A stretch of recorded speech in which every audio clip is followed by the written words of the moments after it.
Dylan, don't freak out. You see all these counters. At I was least, looking at that before to go, yeah, wow. about 40% of that is fake. Down here in the construction tab is the actual force. These are the actual, not including this guy. These are the actual forces I have. Four groups. One of them being sappers. Let me go ahead and zoom in a little bit. Take a shot. Except don't. Especially you don't. It's only 6 o'clock in the morning where you're at. Um, Yes, but I'm Australian, so oh, okay. So it doesn't matter. Hey, it's 4 p.m. for me. I'm going to go ahead and start. No, I won't do that on the internet.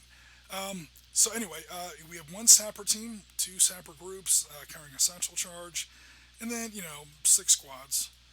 6 squads loaded for bear with PKMs and a lot of RPGs. Why am I carrying RPGs?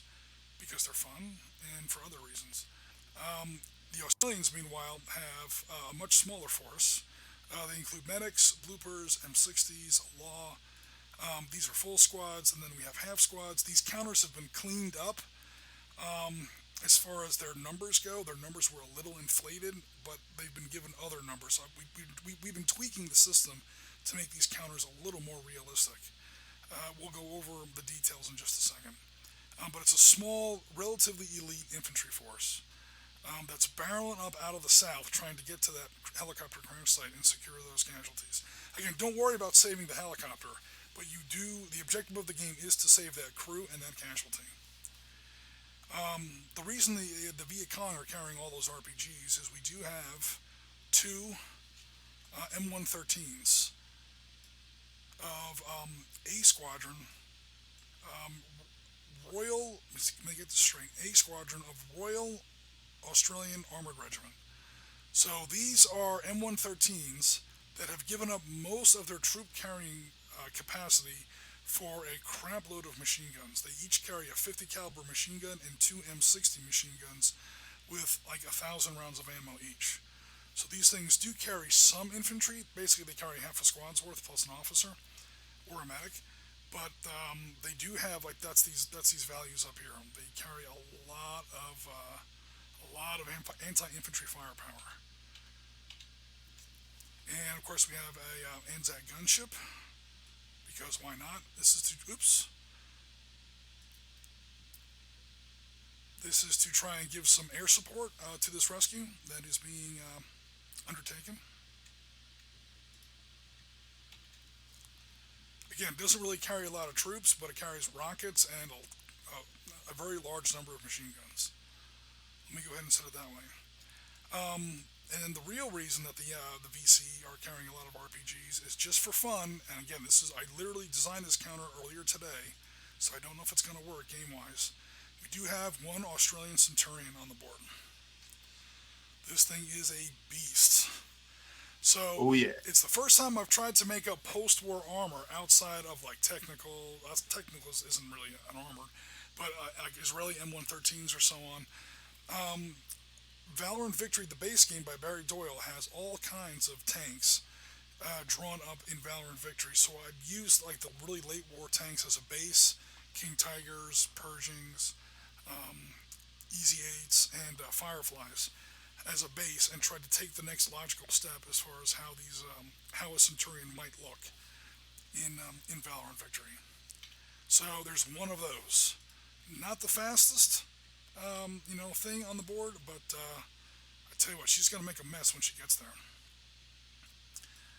Um, so yeah, that's pretty much it. You'll notice there's no objective markers on the map. I try to keep this one super simple. We have a general look of a southern South Vietnam battlefield. So people who may have been watching some of our Laotian battlefields with Jana earlier, or perhaps some of our Marine Corps battles up in the Northern Highlands, along the DMZ. There's a lot of mountainous fire bases up there. These have very few mountains and a lot of rice paddies.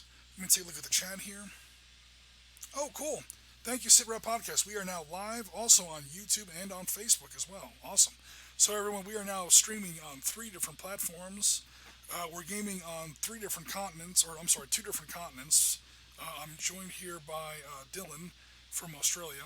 So we're literally around the world at the moment, and who knows, how many viewers we have and how many people are watching right now. But we have viewers from Canada, the UK.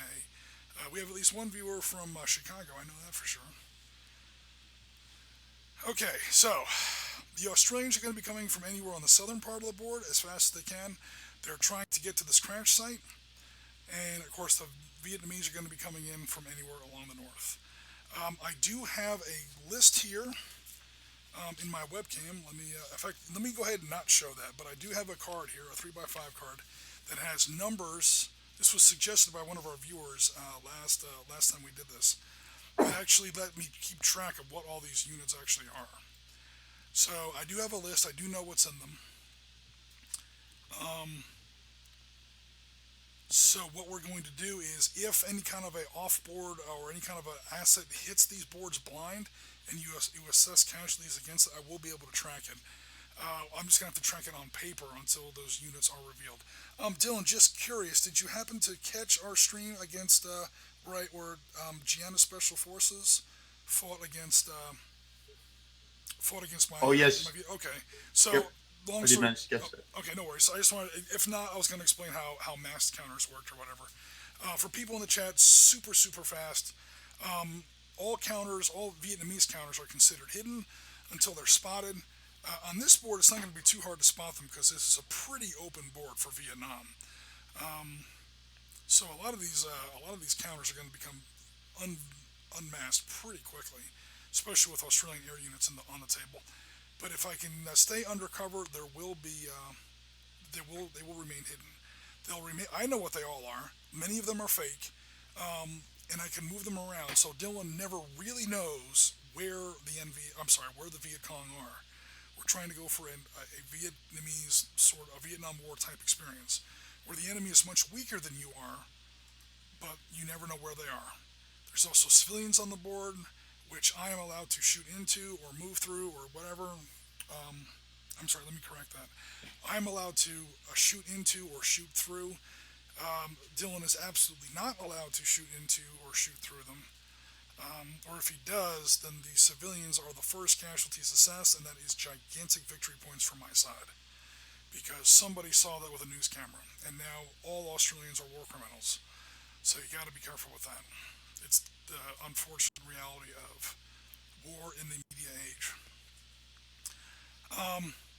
And then, of course, at once you bump into an enemy force, or once that enemy force fires at you, or if he moves into a clear hex, or I should say, if he ends his movement in a clear hex where you have line of sight on that hex, then he's revealed.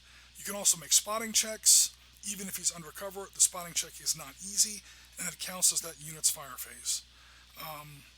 Now, if you have like three or four infantry units in a stack, you don't, you would roll for one infantry stack to see if he can spot. He doesn't make it, roll for the second infantry stack. Maybe he makes it. Okay, those last two have not made a spotting check. They still get to fire. It's how many people are looking and how many people are shooting, kind of a thing. But once a unit is revealed, it gets unmasked. The black boxes go away, and you see what's really in there. And then if it's a dummy unit, the dummy unit's eliminated. It's the super fast version of that. We've cleaned up the rules on helicopters. We've kind of tweaked the rules on tanks. I've tweaked some of the values on some of these anti-tank weapons. They were a little too powerful. Do bear in mind the Vietnamese do have some, although not many, dedicated anti-tank grenades. They have a penetration value of C. That's pretty good. Those are like Russian RK3 or RGK3 anti-tank grenades. They weigh about 7 pounds. They're gigantic bombs. Oh, You just kind of jam them in the turret and then run like hell. They do have a C. They're not bad. The problem is, of course, they're grenades. My range is 0. I have to get right up on them. And of course, they're expendable. Once I use them, they're gone from the game for good. There is a satchel charge on the board of the Vietnamese sapper team, as I revealed earlier. Just word to the wise, the Vietnamese sapper team is carrying a satchel charge, so watch out for yep. that. And yeah, I think I've blabbered long enough as far as. Afternoon, Rasmus. Oh, Rasmus is here. Thank you very much. Yeah, we're looking out for Rasmus. SITREP podcast is obviously already on the stream with us. We're looking for Novus Tempo. There's going to be a couple, the usual suspects. Uncle Jimmy might be joining us if he's feeling okay. He didn't make any promises, but he did say he was going to try. Also, Twitch can be a very temperamental platform in certain countries. I've noticed. Some people in certain parts of the world have a tough time with it, but we'll see. We'll see what happens. Okay, so if there's no other questions, I'm going to go ahead and say we get started here. And Yep. the Australians are moving first. So I'm going to go ahead and Okay. start a new tab. And let's get this rescue mission started here. This is Black Hawk Down, the Australian prequel. We'll call it. Except it's not a Black Hawk. It's a Huey down the Black Hawk sequel. Turn one. Cool. Okay. Usual game lasts 6 turns. Yep. It's whether or not you're able to get to those casualties. If you don't, if I get to them first, it's not automatic. Loss of the game or whatever. But it will be obviously two infantry units in Viet Cong hands. That's 8 victory points each, 16 total. It's going to be really hard Yep. to come back from that because there's no other things on the board. So just try to get to those casualties. Again, the bird is lost. Don't worry about getting the bird. There's no like technology in there you have to hold, or there's no like black box you have to recover. You're just trying to get those people out of there. Number one and number two. After that, it's just going to be the usual casualty assessment. Again, I try to keep this game super simple. So, this guy is not a real unit. He's just there for change. Okay, that will be it. And we'll get started. So again, Australian units enter from anywhere along the southern part of the southern edge of the board. Okay. Um, Okay, I'll have Captain. Oh, sorry, the lieutenant with the 2 half sections. Number Okay, 3. that's this guy right here. Yep. And they'll come on at J12 and just move up the road. Okay. So what's that? Super fast. 2 small things. Actually, 3. First thing, Saint Vitus Dancern. I hope I'm saying that right. That's basically Gianna. Gianna, we are absolutely not condoning the SITREP drinking game of taking a shot every time Erskine says make a long story short. Because to make a long story short, you will be in the emergency room in about 30 minutes. So let's play. That's just one of those phrases that when you're editing a video, you realize you say way too much. So in summary, so I stopped saying that. I'm just playing around.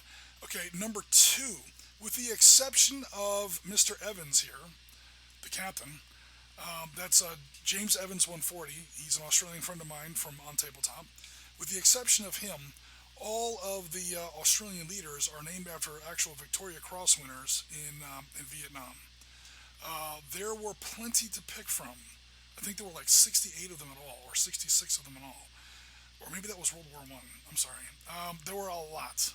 So I had no problem finding plenty of actual Australian VC winners in Vietnam. They're all their other commanders. And okay, last thing are the values, just in case people watch this on YouTube later on. Okay, Saint Vitus, are you still conscious?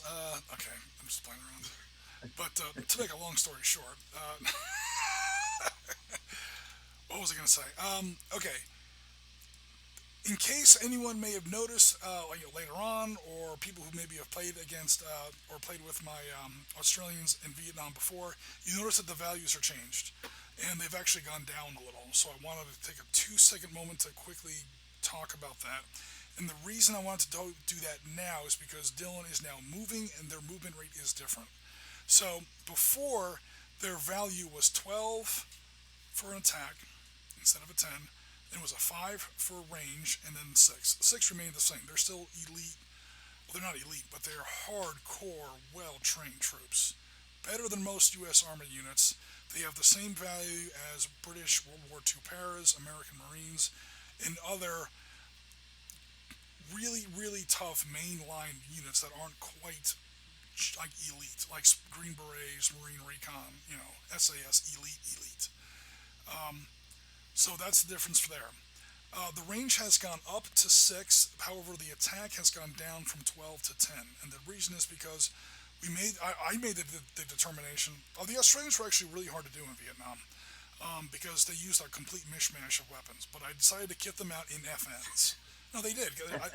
If you Oh yeah, if, it was if, all over the if you place. just do a Google search of images of Australian infantry in Vietnam, you're going to see every other image. Some of them carry FNs, and some of them carry M16s. Some carry FNs, some carry M16s, and that's the difference. The M16 is a fully automatic assault rifle, so it's going to get a fully automatic rating. That's the 12. However, it only fires 223 Remington, 556 NATO, a very very small rifle round. That's the 5 in range. So the Americans were walking around with a 12 and a 5. So I kept these guys as a 10 and a 6. They're more accurate, especially out at longer range, but they do have a slightly lower, because the FN was, or whatever they call it, like SLR. I mean, the FN is one of those rifles that has 1,000 names. It is going to be a semi-automatic rifle with a 20-round box only, so smaller firepower, but longer ranged. To kind of balance that, we are giving them the new special rule. This is their complete Oriskany original here. This A star. So people who play our other games might notice sometimes there's an E up here for elite. I didn't want to make these guys elite because I feel that the elite rating in Valor and Victory is a little overused. But I have the A star, so that's basically the Australian special rule. So the Australian special rule is they always get a -1 bonus. Remember, low numbers are better in this game. They get a -1 bonus in assault, because a lot of accounts do show that the Viet Cong and the NVA were terrified of these guys in close assaults. And these guys were very serious guys when it comes to bayonets and e-tools, kind of a thing. And they were lightly packed. So when an Australian force would hit the bush, they would leave a lot of equipment back at the base camp, and they would travel very, very light. So this was an actual suggestion made by actually the real person that this counter represents, James Evans 140. And these are the guys. So what we're giving them now is a 5 and a 7 movement rate instead of the normal 4 and 6.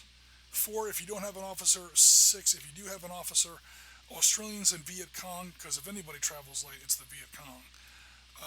Basically, they get +1 to their movement, is the long and short of that. Notice I did not say make a long story short, except I just said a long story short. Sorry. To make a long story short, there you go, there you go, Janet. Now you're up to 6. Um, that is the movement rate. What's the purpose of that gigantic long verbal assault? I apologize for that. All right, so your movement, because you have an officer, is now 7 instead of 6. So if you're just going to go cruising up the road as far as you can, is that the long and short of that? Yep. All right. Yep. Just get up the road as fast as possible to get to those guys in that 2, UE. 3, 4, 5, 6. Okay, do you want to head down the road, or yeah, you have to head down the road. Yep. Because the Yep. building actually costs 2. You're allowed to enter a hex with civilians. You just can't shoot into or assault a hex with civilians.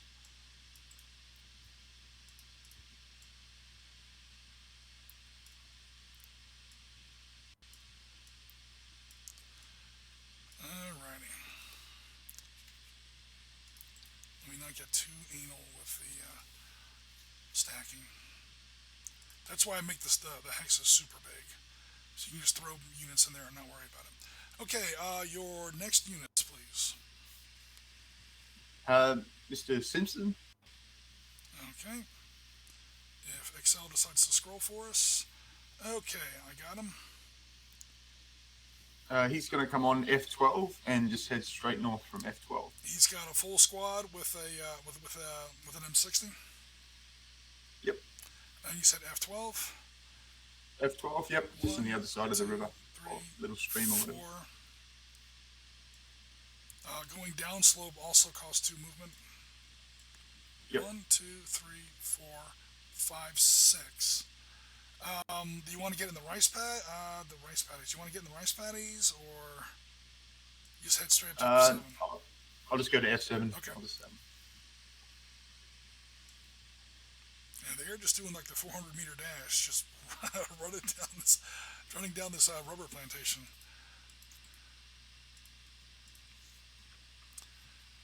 There are Viet Cong about. You do want to be a little careful. Oh, speaking of which, do me a favor. Give me 2d6 on Simpson's platoon. This is for the booby traps. oh, 4, Okay, no worries there. Give me 2d6 on pain for booby traps.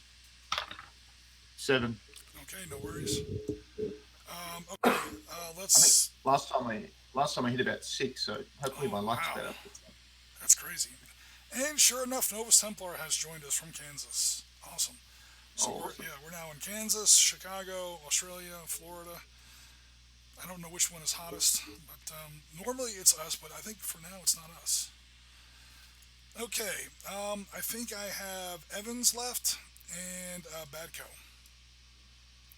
As far Okay, as Badco will. and by no means are you obligated to keep these squad layouts. I literally just kind of like that's just when I'm building the game.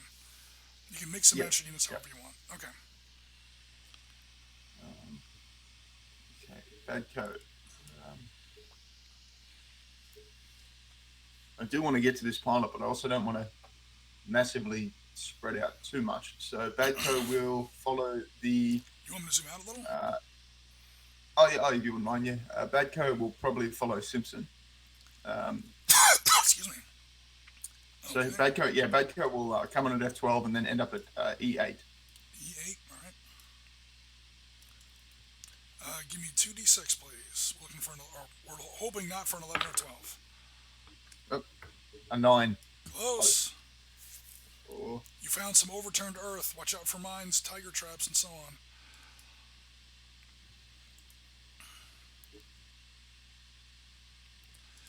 Okay. Okay. Before we move too much more, these choppers or chopper singular, and just in case you want to, I'm just offering the option. These N113s do have very limited troop carrying capacity. If you wanted to put anybody in the M113 or the helicopter. no, I think I leave them out. Okay, no worries.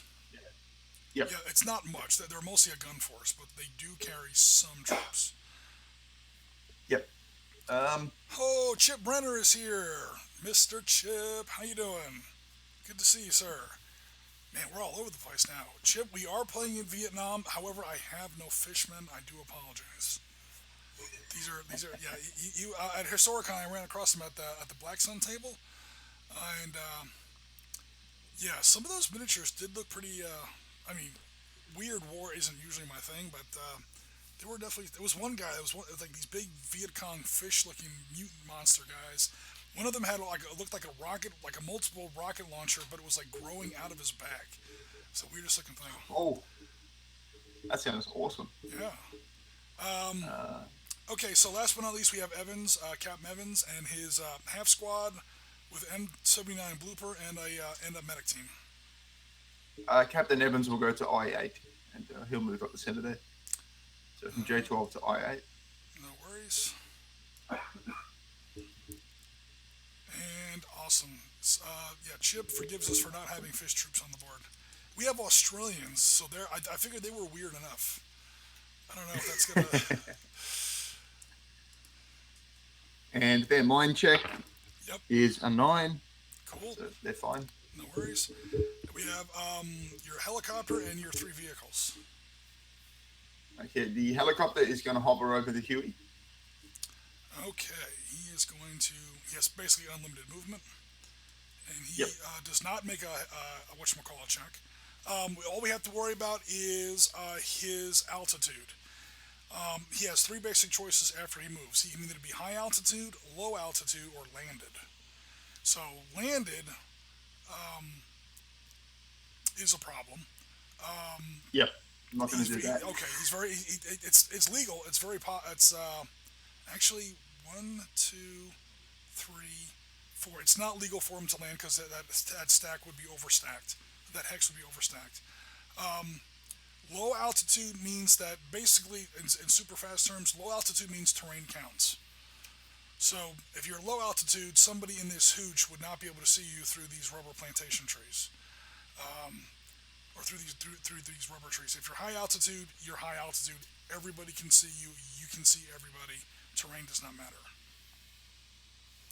I'm going to be high altitude. He is high altitude. Cool. So I'll put you kind of like high. And it does somewhat matter for this gunship because he has some weapons that face differently. Which way is he facing? He has to wind up. Okay, go ahead. He's going to face to the northeast. Cool. Oh no, I turned the earth. As the world turns, let go. There's another one for the drinking game. Every time somebody moves the Oh my god. planet. Well, it won't be too bad because I mean, if I'm running the counters, there's no Twitch delay or no webinar delay. We'll be okay. But all right, so he's high altitude. In case I forget, someone remind me later. Okay, and then we have 2 APCs and a tank. Okay. Their movement is the lower number. The number in the lower right. However, it does cost them a movement point to make a facing hex change. Yep. Okay. So yeah, that Centurion is pretty slow because it's a Centurion. Centurions were not known for their speed. Yeah. No, they're not exactly Stuarts. So I'll bring the first of the M113s. Okay. First the what do the Australians call those things? Had a word for them. Oh, I honestly don't know. I literally just called it M113. I think I made him gun support. Oh no, yeah, that's the official. But there's some slang they have for them. A lot of Americans used to call them tracks for some reason. I don't know why. A track is any armored fighting vehicle, but for some reason in Vietnam, a track was an M113. I have no idea why. It makes no sense. And so they'll come on. One of them will come on at C12. Okay. C12. All right, that's one. I'm assuming he's facing north. Cool. Yep, and he'll move to C8. All right, 1, 2, 3. Sorry. 1, 2. Now 3, 4 because he's going down a slope. 1 for C12. 2, 3, 4, 5, 6. Any other facing changes or? No, I'll leave him where he is. All right, 2d6 for booby traps and mines. Oh, yep. 7. Okay, no worries. Next half track. Okay, so the next one. Where do I want to bring this one on? I might keep these two together, so I'll bring it on in the same area. Okay. So keep the two half track. I'll keep the two M113s together. Cool. See, Brennan, I honestly don't know why they called specifically M113s tracks. In the military, in a more general sense, outside of not just Vietnam, pretty much anything that's armored and has tracks is sometimes called a track. But as like a slang term. But hey, who knows? Okay, last but not least is the belle of the ball, the big girl. Where's she going? Oh, this sounds tricky. Oh, the buckets. They used to call them buckets. That's what they were. Oh, okay. That's what they called them for some reason. That's better than track, but it is. I mean, at least it's so much, you use a bucket to carry stuff. It's a thin metal container that you use to haul stuff around. All right, so where's Mr. Centurion? I'm going to go N12. So, N12. Okay, so he starts off there. That costs him 1, 2, and then he's going to plow through that brush, or yep, straight through the brush. 3, 4. Keep going. Yep, keep going all the way through the paddies. 5, 6, 7, 8, 9. That's as far as he can go. Oh, actually, that's not true. He can go only into N6 because now he's on dry land. Yep, he'll end up on the road there. Oh he's a thick boy. All right, 2d6 for Oh, mines. jeez. Go ahead. 8. 8, he's okay.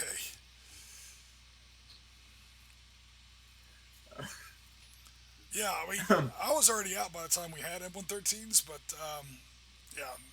Now sometimes, maybe, you know what, it might be confusing me. Maybe it's a Marine Corps thing. We used to call I've Amtrak's definitely heard him called that. tracks. I've definitely heard him Oh called that. yeah, yeah, absolutely. I just don't know why. We used to call Amtrak's tracks, but that's not what we see here. That's a totally different kind of vehicle. Bullet traps, yeah, like they say in Patton, the bullets, don't pierce the armor. They just kind of come through one side and rattle around a bit. I have heard stories of troops always saying, you know what, the hell with the armor, it's not worth a damn anyway. I am going to ride on the roof of the M113 because the Yep. big problem there was mines, and at least then you have the body of the vehicle to kind of. There's a lot of photographs of people. The only time that you really see guys in M113s is in Afghanistan. But everywhere else, they're always on the roof. Yep. They're still driving around in Afghanistan with M113s? Oh, in the very, very early sort of days. Holy crap, man. That's Very early. That's scary. Is that Australians or Americans too? The Australians had. I'm not sure if this was just like a photo op type thing, but there are some photos of Australians on M113s All right. and Land Rovers. Cool. Yeah, a lot of times these allies have like half a generation back as far as equipment goes. Anybody in an M113 nowadays, my heart goes out to them. Holy crap. Okay, so we didn't hit. Okay, so let's go by the turn sequence. That was movement phase. There's no defensive fire because there's no vehicling on the table yet. Now we go to advance and assault phase. All of your guys now get to move one hex if they want. Okay, so is it Pain? Pain will move into K7. Okay, he's gonna get in that hooch. All right, Jump in that hooch. no worries. Now Evans can't go into the building in front of him, so Evans will go into J7. Evans can go into the building in front of him if he wants. 1, 2. With that, I'm counting it. One. No, okay, so there's one officer. He counts as one.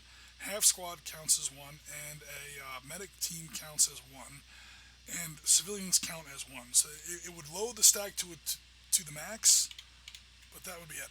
Okay, I'll do that then. Yeah, I'll put Evans in the building. Calm down those civilians. They're freaking out when a helicopter almost crashed into their house. Okay. The medic's giving out candy to kids and shit. All right. The other two squads will just move one to the north. All right. Just in case anybody asks, this is a different phase. This is the assault movement phase. Booby trap checks are not required here for two reasons. Number one, you're only moving one hex, so the odds would go down to 0. When you move half your movement, your chances of hitting a booby trap go way down. Now you're moving one hex, so it's going to go down to basically nothing. And number two, it would just slow the game down to a ridiculous extent. All right. So I think that's it. Oh, vehicles. Ground vehicles. The Centurion will turn to the northwest. Okay, that's going to be his one movement point. He's making that turn. Yep. Okay. And the M113s will sit tight. They won't do anything. Awesome. That concludes the assault phase. The assault and advance and assault phase. After action phase, there really isn't any yet because you have no casualties, no prisoners. I take that back. You have one casualty. The helicopter crew. He's still trying to save that casualty there. Okay, so if you want, now you're in the after action phase. If you want to try and save that casualty, you have to make a 2d6 roll and you have to get a 6 or less because you don't have a medic. Okay. 3. Okay, that is an evacuated casualty. He still counts as a casualty, but at least now he's not continuing to bleed out. That was on 2d6, right? 2d6, yeah. Okay, cool. Just making sure. And then that's all that this guy can do for this turn. So the way medics work, again, medics are not a thing in Valor and Victory, the base game that we base this on. It was originally written for World War II by Barry Doyle, available for free on valorandvictory.com, also on Board Game Geek and a bunch of other sites. So it's a great World War II game, kind of a love letter to Advanced Squad Leader. I expanded it to various other arenas and conflicts, including obviously Vietnam. And what I did for Vietnam is I introduced helicopters, civilians, medics, things that you don't see a whole lot of in World War II. So, well, you see medics in World War II, but I made them very important in Vietnam. So a medic can evacuate a casualty automatically. An infantry unit has to do it on a normal morale check. And that's pretty much every infantry unit has some sort of first aid training. He's got some, field dressings, sulfur pads, a morphine syringe or whatever. He's got something that can help, and he's got some training. But he's got to make a roll, and the roll isn't easy. It's 6 or less on 2d6, which, as a gamer will know, is not terribly easy. But he got a 3, and all is well. As opposed to a medic, where that is their specialty, that's literally all they do. Notice they have a 0 combat ability or whatever. All they do is they evacuate prisoners and casualties. So for them, it's automatic. They're just limited by how many of them there are, and they can only do 1 a turn. So that's going to conclude the Australian turn. Let me go ahead and put this guy over here in the victory pile, but facing up to show that he was evacuated. And now here come the Vietnamese. Viet Cong National Liberation Front. Novus Templar. I don't know. We had the. What are we talking about here? I'm reading the chat here super fast. Yep. Oh no. Yeah, buy merch. Buy merch. Go to go to Zazzle.com and buy the shot glass. Just don't use it for the risky drinking game because Neither of us condone that yeah, awful idea. I mean, I got nothing against having a drink once in a while, but you will be dead if you start drinking every time I overuse one of my overused phrases. So I'm not the world's best public speaker. Okay.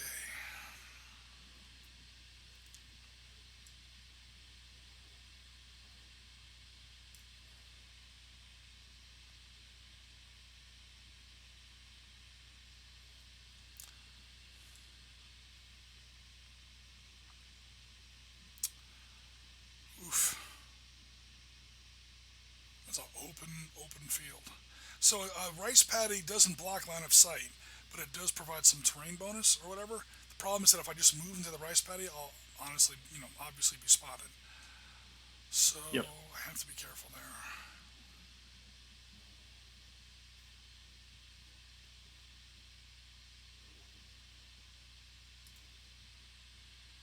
And I also have to keep track of which guys have officers and which guys don't.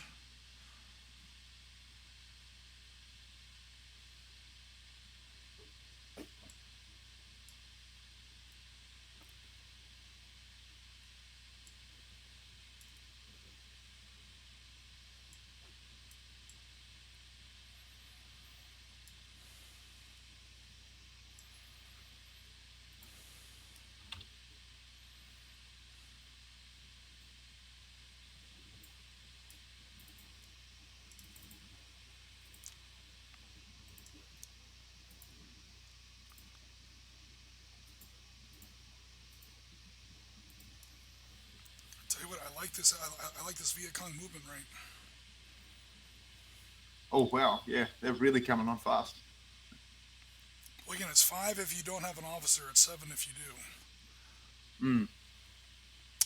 Ironically, Australians get the same thing, but like big, heavy infantry units like Americans or American Marines will not, because they're loaded down with body armor and ammo and mortar shells, and they do pack more firepower.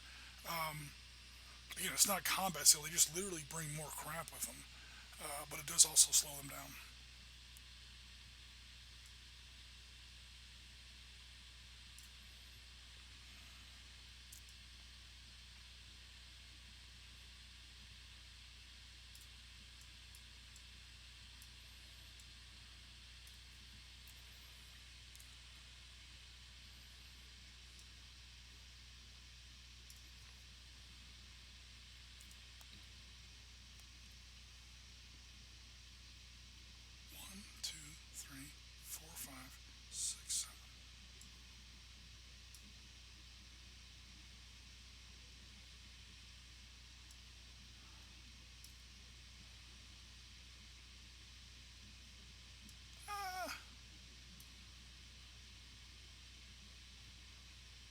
actually kind of hard.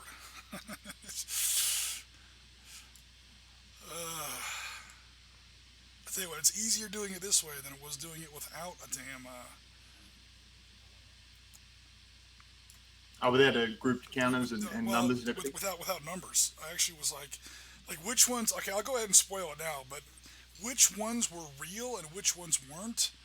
Were in the other game, like, okay, the ones that were high in the hex were real, and the ones that were kind of low in the hex like that were fake. That was literally how I was keeping Okay. track of it, and I was waiting for Gianna to kind of pick up on that halfway through that Special Forces game, and just all of a sudden just start going after all my real units, and I was like, oh man. Needless to say, it wasn't the best method. I had to be super careful. This is a lot. Actually, it's a lot more work. It's a lot more work to set up. But now that I've gone ahead and set it up, yeah, I'm actually able to actually play with some kind of a tactic here. Okay, so that is my movement. I didn't really do a command phase or fire phase. No one really has offboard assets. This is a relatively, except for the tanks and helicopters, it's a relatively simple game. Movement phase, we just did defensive fire phase. Okay, defensive fire phase, that's your turn. Okay, you don't have anything spotted yet. However, now is the time if you wanted to try and start making spotting checks, you could. Yep. Okay? I think I'll start doing that. All right, so spotting checks are not easy until I'm out from undercover. However, I am undercover. I ended all my movement within cover. So, Yep. I should also say that the normal tree hexes here that we've been using ever since are the normal +2 tree hexes. The ones that are like this, where there's tree graphic in the hex, but the center dot is not covered by trees. Those are light trees. They only have a +1 bonus. That's like a grove Yep. or an orchard. Same with all these straight lines. These are rows of rubber trees. So they do block line of sight. They do give a +1 bonus, but not a +2. They are considered light trees. Okay. Yep. Rice paddies do slow you down, and they give you a +1 cover bonus because you can kind of sink down in the rice paddy. However, they do not block line of sight. You see straight through them. And again, be wary of the. Oh my God, I forgot to put it on there. There's supposed to be a bridge here. You already jumped over it, so don't worry. That stream was supposed to slow you down one hex, but there's supposed to also be a bridge unit, a bridge thing there. But I forgot to put it on there. There's a bridge there in I-9, and there's a bridge there in K5. Not that it really matters now, but okay, cool. So, do you want to start like from left to right, or? Yeah, we'll go left to right. All right. So the first units I see that might have a spotting check are going to be the M113s. Yep. Okay. Are the M113s going to try and spot somebody? Yeah, they're going to try and spot number 8. Okay, they can spot one unit in number 8. They're an armored fighting vehicle, so they have to make a 6 on 1d6. Oh, Yeah. 1d6. Oh. Bad Coast platoon, technically squad. Okay, Badco himself. Now he's an infantry guy and he's not buttoned up, so it's a 6 for aircraft and buttoned up AFEs, or for AFEs vehicles, just to make it simple, and it's a 5 for troops. Okay. He does spot someone. Okay, I will go ahead and reveal one unit. What's in here? Hit the reset button, dummy. King Kong is what we got in there. All right. So Badco can now not fire at King Kong because King Kong, I mean, if he was a real unit. But however, we do have a full infantry squad in there, and you know what? Let's say medics can't, because medics have other things to do. Yeah, makes sense. The infantry squad in there can also try to spot somebody. They'll try and spot someone. Nope. Okay. So I'll go ahead and remove. I'm not revealing the whole stack because again, you're allowed to have real units mixed up with which one calls? Yep. Mixed up with fakes. No, do not use banana daiquiris for the drinking game. See. Oh no! Cut. Yes, From Stivitis. yeah, Saint Vitus. Vitus. Yeah, that's Gianna. Oh, okay, yeah, just commented banana daiquiris with a question mark. So. Yep. That would be a big banana daiquiri. Okay, we go over to Simpson Squad. Okay, Simpson Squad. Is going to. I think that's the only one he's got line of sight on. Is Yeah, continue. I think he's only got He 8. can technically get 11 if he wants, but it's up to you. I'm gonna cancel. I'll actually no, I'll go for 11 so I can just charge 8. Okay. Now, any unit. A 4. Okay. A 4. Yep. So that's nothing. All right, and then the full squad. A 5. All right. Format picture. All right, there you go. Uh-oh. What's in here? Come on, please stop screwing around with me. It's a T-Rex. All kinds of crazy stuff you find in the jungle. Go away. Oh my god, what's going on here, dude? I just deleted the whole thing. That's not what I was trying to do. You delete, go away. Thank you very much. Okay, so that's defensive fire for these two guys. So, alright. Next, we go over to Evans. Evans, I don't think he has line of sight on number 3. Yep. So he'll not try and have spot line- number 3. Okay, Yeah, he hasn't got anything else really, does he? okay. A 4. Nope. He has a half squad with him. Same again on number 3. A 6. Alright. Oh, man. Format picture. Come on, you come up with a faster way to do this, and then you continue to screw it up. It's Gianna's favorite. It's the anaconda that tastes like chicken.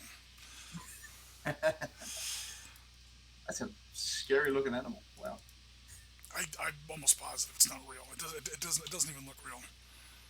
I was like looking for scary things that live in the jungle. Oh my god, I did it again. Ugh. You think I would be like practiced at this now? There we go. Okay.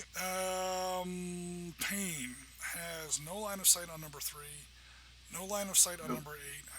Let me zoom out a little bit.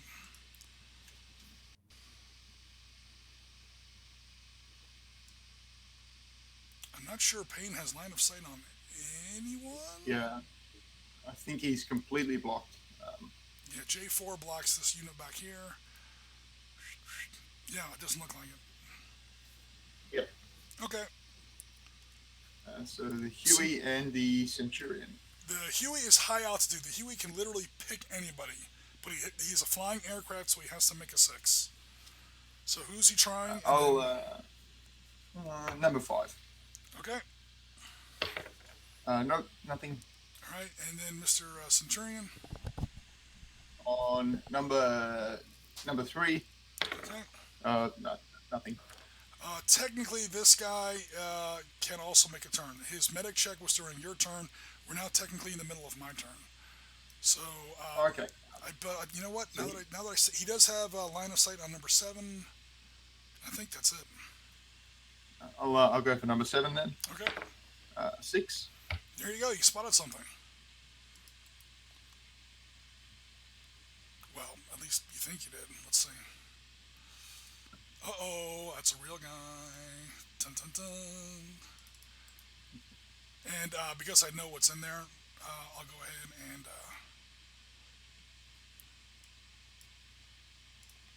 it's a Viet Cong PK squad in there. PKM, medium machine gun. Oh, nice. Nice. Now, anybody else could shoot at him who hasn't already made a spotting check. Unfortunately, I think everyone else has made a spotting check. Yeah, everyone's done yeah. a check. So he called out a spot. He's like, hey, there's PKs to the north. They're coming across the rice paddy. St. Vitus Dance is the name of Crockett's boat in Miami Vice. Oh, really? I did not know that. I actually like that show. I remember Elvis the Alligator. I did not know the... I always thought it was like a Caribbean island. Maybe the boat's named after a Caribbean island. Cool. Yeah, I figured the RN part. My mom is a registered nurse. or was. I think she's retired now. Okay, so that concludes. It wasn't very dramatic, but it does conclude the defensive fire phase, advance and assault phase. Okay. I am not adjacent to anybody, so I can't assault anyone. Do I want to advance?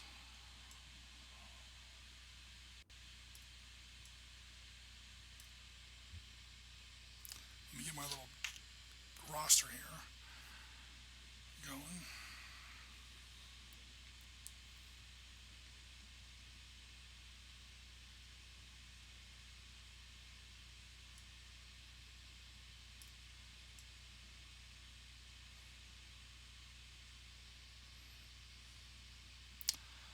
Um,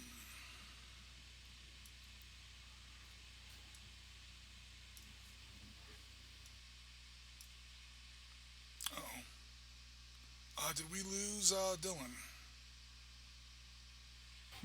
Oh, Oh there no, he is. I'm still here. I'm fine. Um, number 5, number 9, number 6.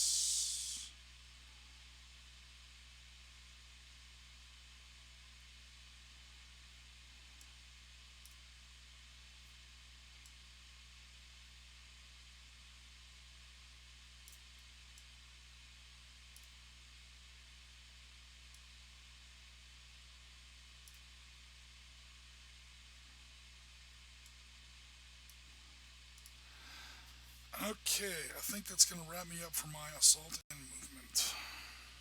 Or for my advance and assault phase.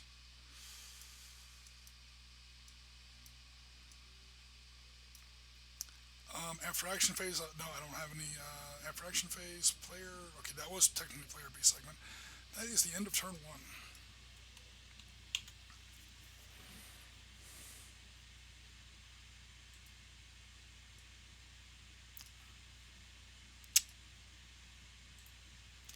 Unhide. No, not unhide.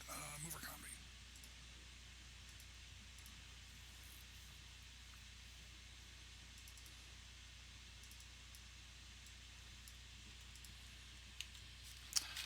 All right, sir. I'm going to zoom out a little bit.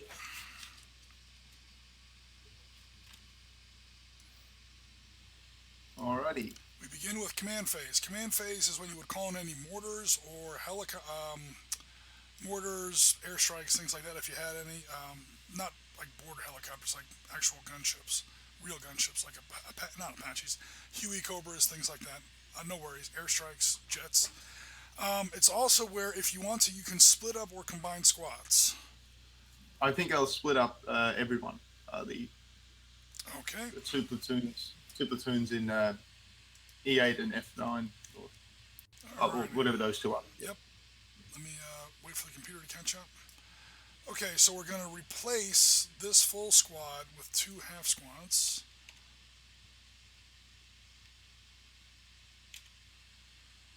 You are still within stacking limits, although barely.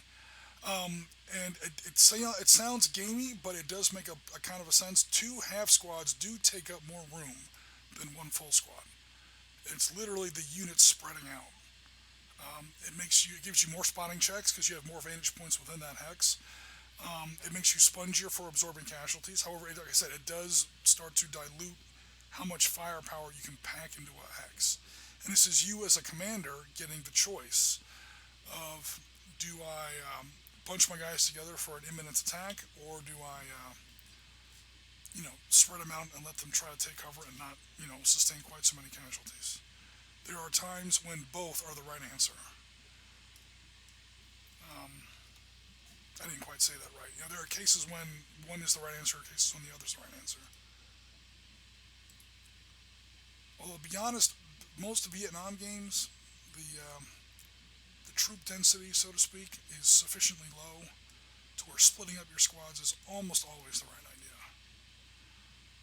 Compare that to a 1918 trench assault game where you definitely don't want to split up your squads. You're going to take incredible casualties with triple stacked full squads, but that's literally what they're there for. Yep. Otherwise, you're never going to make it across no man's land. And once you get there, you're not going to have any firepower left.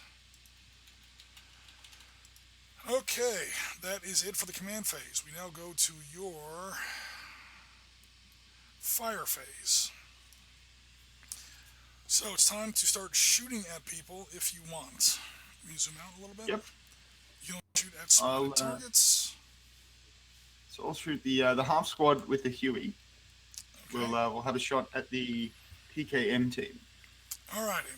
The guys with the PKM. No worries. He is worth 5. It's not a great shot, but he does have one. 5. He is in range because he's got those FNs. So you roll 2d6 as low as you can. He has no officer.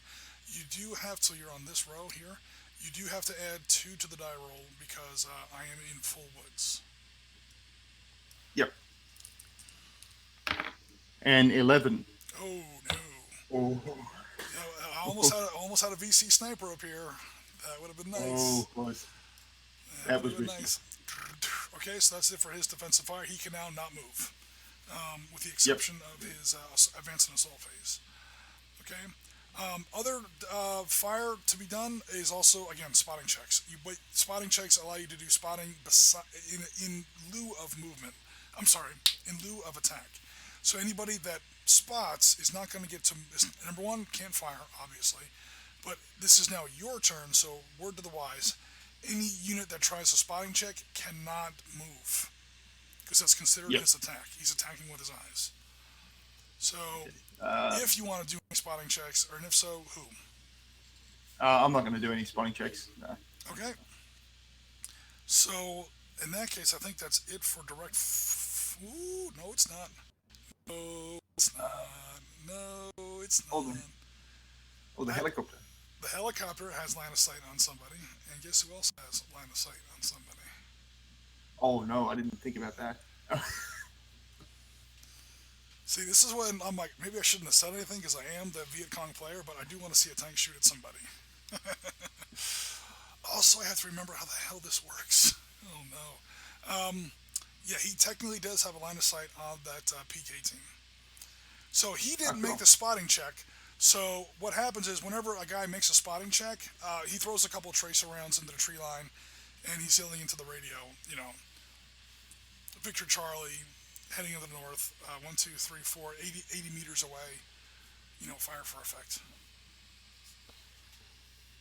Yeah, that tank is not firing near any civilians or anything else like that. He does have a line of sight. That helicopter is in arc, although barely. And again, is definitely has line of sight. So yeah, if you want to, you can take 2 more fire phases. But again, anybody that fires is not moving, so it's up to you. I'll start with the helicopter. Okay, the helicopter. Now, next question. This is helicopter. No, I do not want to dump. I don't want to dump everything now. Oh, okay, cool. So that's the Charlie, which doesn't matter because there's no Viet Cong tanks on the board. That's his anti-tank value. We have an 18 and a 6. The 18 you fire once, and the 6 are just your normal guns. So if you're not going to fire your rockets, that's the 18. You're just going to fire your front-mounted machine guns. That's your 6. And then this 5 with a circle on it, the white circle means that it's 360-degree firing arc. So those 6 are 2, maybe 4 frontal firing 30 caliber machine guns, probably M240s or FN mags or who knows what. And then there's 2 M60s in the doors on pintle mounts. So if you're not firing your rockets, you have an available 11, because those 6 are in arc, barely. The arcs in this game are very generous. We have a grand total of 11 points. But again, you have to add 2 to the die roll. Yep. But you are now on the gray row. Oh, nice. Okay. Oh, drop 1. 3 and 4. 7 goes to 9. 7 goes to 9, no effect. Thank God for trees and woods. The Viet Cong love the jungle. Okay, anything else? We'll do. I won't shoot the tank. I think I need to turn that. Okay. And, so that will be it for the fire phase, if I'm not mistaken. Yep, that's it for the fire phase. Okay, we then go to, I think it's your movement phase next. We go to your movement phase. The only person that can't move is your ground team. This ground team here at the helicopter wreckage. Okay. Come on, Excel. There we go. Okay, so I'll start off easy, and F6 will move to F5. Okay. Because you are moving at less than half of your movement, this allows you to use the assault move rule. Yep. Just this once. I'll just, the actual Valor and Victory game has a counter for it. We'll just keep track of it in our heads. I don't know if we need to have the assault move in there. This gives you an automatic +1 cover bonus. Basically, you guys are belly crawling into that hex instead of getting up and running. Okay. It also means that for your booby trap check, you now hit a booby trap on a 12 instead of an 11 or a 12. An 8. All right. So no booby trap struck. One of my favorite things that happens is when somebody uses assault movement and then rolls an 11. Oh. That I love that feeling. That's the guy. His boot is literally on the tripwire, and the guy behind him like grabs him by the shoulder and says, "You really don't want to move right now." Okay. So you don't have to declare an assault or anything. However, I do have to, now that you're adjacent to these two, I do have to declare what they are, and that's everything in the hex. Once you're adjacent to somebody, guys, automatic spotting. There's no more spotting rules required. Oh man, come on. One at a time. It won't let you do, but it won't let you do it by the group. So format the picture. Hit reset. Yeah. Surprise, surprise. There's more King Kongs in there, so I'm just gonna go ahead and get rid of number 8. We've all had a laugh at King Kong. Yay, you're very funny, Mr. Kong. Go have your, what was it, a strawberry daiquiri, your banana daiquiri? Go make noise somewhere else. However, we then have the man Arnold says, "Get to the chopper." Alright, so number 5 is also nothing. Okay? And because you were adjacent to both units in that stack were nothing. Okay? Yes. Alright. So he goes in there, bayonets fixed, ready to throw grenades in there, and he's like, "Oh crap, there's nobody in here." It was just, a boar, a Vietnamese boar, rustling through the rubber trees. Okay, so that's his movement. Next unit for his movement. Okay, the other platoon. Okay, Badco. The other platoon there, Badco will move into F4 via E5, so he'll go E6, E5, E4. Okay. Sorry, F4. 1, 2, 3, 4, 5. Okay, so he now moved more than half of his movement. He's got to make a full-blown 11 or 12 booby trap check. 4. Okay, no worries on the booby traps. Oh, I'm getting lucky so far. Oh, jeez. Come on, man. From that picture. That's a real guy. Uh-oh. Another PKM team. That's real. So, yeah, we're doing immediate opportunity fire here. You are about to take some casualties. Also, you're adjacent. Things are about to get nasty. For my picture, obviously there's, for crying out loud. Come on, Excel. There's going to be a guy, unfortunately for you, the PKM is not floating in the jungle by itself. There is an actual guy behind it. Yep. And, spoiler alert, there's no funny Easter egg here either. Uh-oh. That's What's that funny Easter egg? That's my sapper team.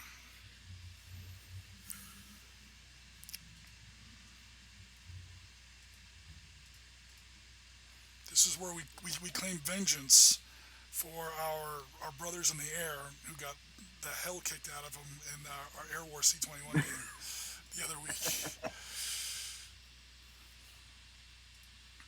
That's all right. That's why we have M113s with lots and lots of machine guns. So there is an officer in there with 2 teams of female sappers. You just ran into the Vietnamese hottie squad, and they are not happy to see you. They are not going to boom with soul brother, if I can quote. Actually, with that satchel charge, they are going to do some boom boom with Soul Brother, but not the Yeah. kind perhaps you were hoping for.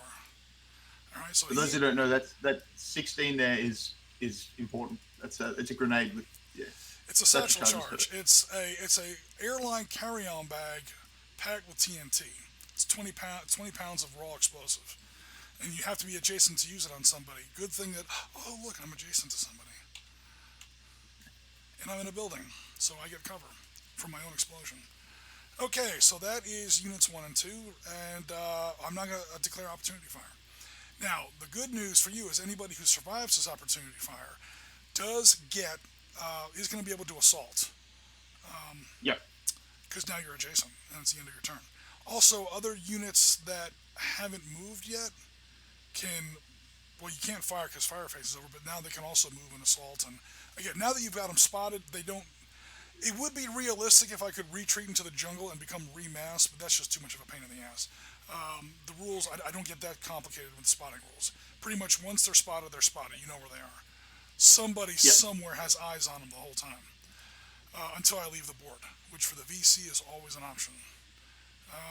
Okay, so opportunity fire time. Sadly for you, I'm going to need a calculator for this. Okay.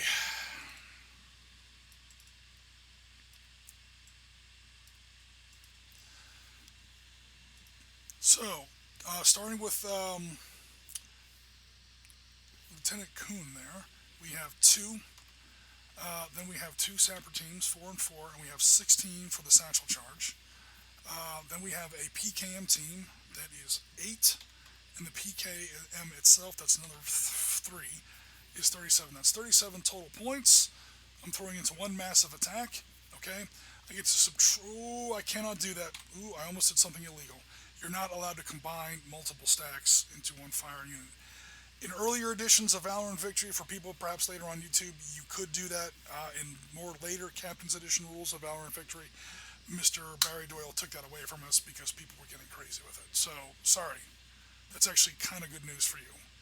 I'm going to do this attack first to try and pin down some units and soften some people up, and then I'm going to hit with the big Yep. satchel charge attack. Alright, so I got a grand total of 11. 8 and 3. I do not get any bonuses for officers, because there's no officers in that particular stack.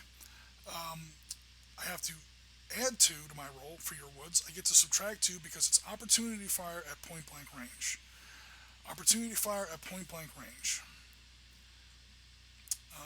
In other words, while you were moving, you do not get an automatic +2 like whenever you're firing at somebody point blank. But when the enemy is moving, in other words, I would not get this in defensive fire or my regular fire, but in opportunity fire, I would do that. I'm going to throw in 1 grenade Yep. counter to reduce my die roll by 1 because I have to add 2 to my die roll for your woods. So subtract 2 to my die roll for my opportunity fire point blank range, add 2 for woods, -1 for grenades. That's a grand total of -1, 11 points. Those woods are on the 1 cover, aren't they? So you take away 2. Mr. Dillon, you really need to stop being so honest. No, that's actually a very good point. Thank you very much. All right, so I'm at -2. 11 points, subtracting a net 2 from this roll. See, this good karma's going to mean he's going to roll a 12. I rolled an 11, damn close, damn close. So that's a grenade wasted, and even with subtracting 2, I did no damage. That PK crew got spooked and fired way too early, threw a grenade, and his grenade blinded his own machine gunner, and that was the end of that. Alright, so you dodged a big bullet on that one. Here comes more bad news. Now, Miss, VC Chikosaurus here, number 1, cannot throw a grenade because she's throwing the satchel charge. However, her buddy here, her BFF, can throw a grenade. So she's going to throw I'm never going to get a better chance on this. In fact, you know what? Oh, of course. Yep. I'm going to throw 2 grenades because the officer can throw a grenade as well. So 2 grenades. That's 1 from the officer. I cannot pronounce that first name. That's like the most common name for a Vietnamese person I've ever seen. But Nguyen, I cannot pronounce that. I apologize if I did just mispronounce that. So we got Lieutenant Coin. He's going to throw a grenade. Sapper team number 1 is going to throw a grenade. Sapper team number 2 is going to throw the satchel charge. Okay, many bonuses here. 2 plus 4 plus 4 is 10, plus 16 is 26. That's my total number of numbers, or my total number of attack factors. Subtract 1 for the officer, 2 for the grenades, that's 3. Add 1 for the woods, that's back to 2. And then 2 for point blank. 2 for point blank opportunity fires, that's a total of negative 3. 26 at negative 3. Yes. Oh, man. Negative 4. Negative 4, 1, 2. It's only level 3, 1 cover. 4, 5. Okay, yeah. Negative 1. Yep. Right. This row here. This, of course, uses up the satchel charge. So I roll this and subtract 4 from the result. It's only like being hit by an airstrike, people. So. Yeah, you're basically being bombed by a fighter bomber. Oh, boy. And that is a 4. Oh, no. Uh-oh. Oh, no. Vengeance for my MiG-17s last week. Oh, no. That's a 0. The chart literally stops at 2. That's 8 casualty points. Fortunately, these are Australians, and they are hard as nails. But I don't... Dude, there are not even... Oh, yeah, there are. Yeah, there are. Yeah, I can be all right with the officer left and the medic. So if I kill both of the squads. Kill both squads. That's also going to take care of the M60, because this is an advanced squad leader. In advanced squad leader, that machine gun remains. Someone else can pick it up, but it's just too much hassle. All right, that's 6 casualty points. For people watching super fast, the casualty rating is the one on the lower right. So these troops, you'll notice, have a 3, whereas the Vietnamese, who are not as well trained, they don't hold together as well under fire, they only have a 2. And that's a big, big difference. So he has to pay a total butcher's bill, so to speak, of 8 points. So there go 2 3s. Let me center that a little bit. And then he still has 2 more points left. He's going to go ahead and pin these 2 units. Yep. And I have to be very careful, because if he charges those pinned units, they're automatically captured, which is very bad. It's now double. And not only that, but the 2 casualty points I just inflicted, they don't just go away. So when you're playing the free world in this game, guys, or the regular army, it's not a typical war game where you roll dice, you hit, and you do damage, and eliminated units are just swiped off the table.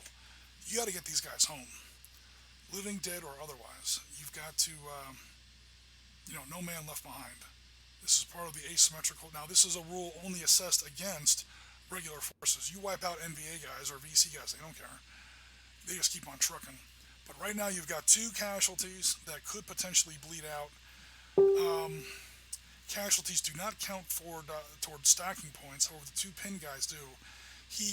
Oh, by the way, that is a expended satchel charge. I would hope so.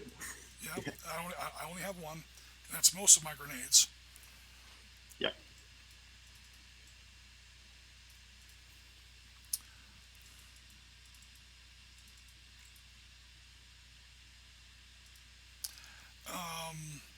Yeah, so now would be a good time to get somebody into that hex.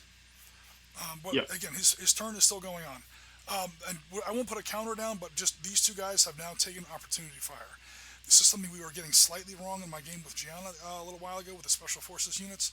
This means that I cannot take defensive fire. Defensive fire is coming up. These guys have already taken their defensive fire. Opportunity fire is basically their defensive fire taken early. And there are big time rules differences. But yeah, we were slightly doing that wrong in Gianna's game. The good news is we were doing it wrong equally for both sides, so nobody got like an unfair advantage. Okay. Yeah. But yeah, I was actually kind of screwing that up a couple weeks ago. So apologies, Gianna, if you're still with us. But again, we were both doing it wrong, and that's totally on me. I was the one running the game, but nobody, got screwed over in that game. At least not unequally. Okay, so continuing with your movement. Okay, the 2 M13s, the M113s, they're going to go barreling through that rice paddy there. So they're going to go C7, C6, C5. 1, 2, actually that's 6. Because they're 6, going to rice so they'll go 1 more, 7, 8. Okay, sorry. 1, 2, 3, 4, 5, 6, 7, because there's a stream in there as well as a rice paddy. That M113 is very, very wet. So it's 1, 2, 3, 4, 5, 6, 7. If you continue to C4, that's another stream hex. That's going to be 1, 2, 3, 4, 5, 6, 7, 8, 9, 10. Well, in that case, they'll turn towards D4 and stay where they are. So they'll go to C5 and turn to D4. Got it? Both of them?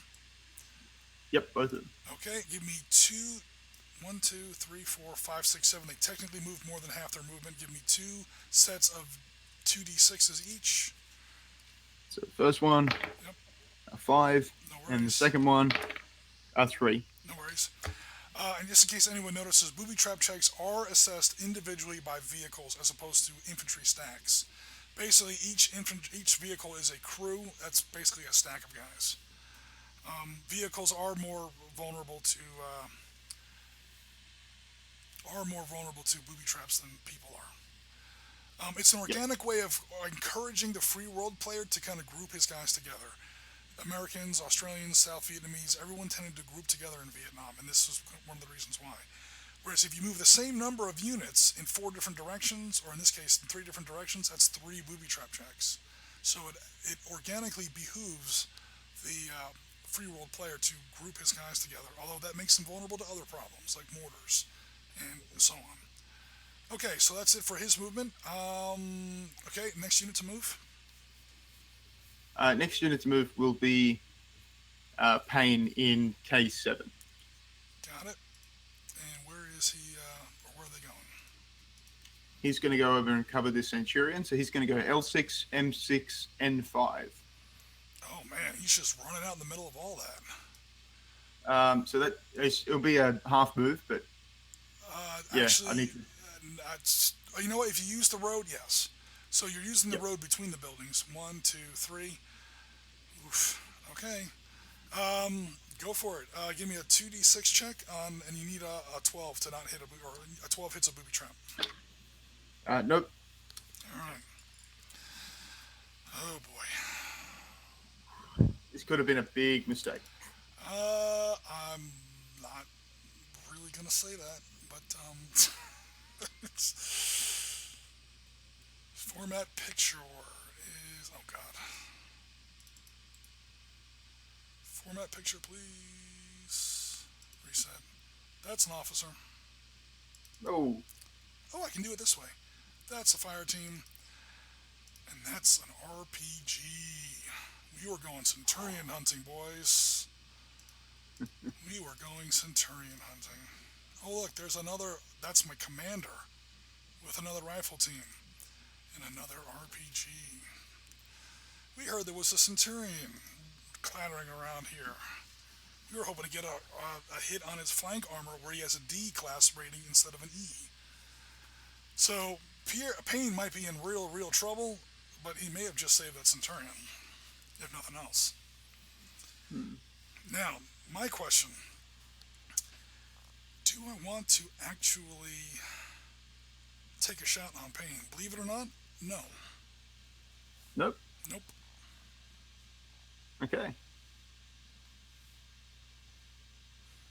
So now I've got 2 options. I can either get the Tell you what, Centurion I the know- hell out of there. I know before I said I was not going to do that, but now, even though he looks like he's standing right out there in the open, and he kind of is, he did use assault movement. He does get a +1 bonus. He is at least lying down. Okay. And people in the chat Yeah, might so think I'm crazy, but I do have my eye on the ball here. I do have a plan.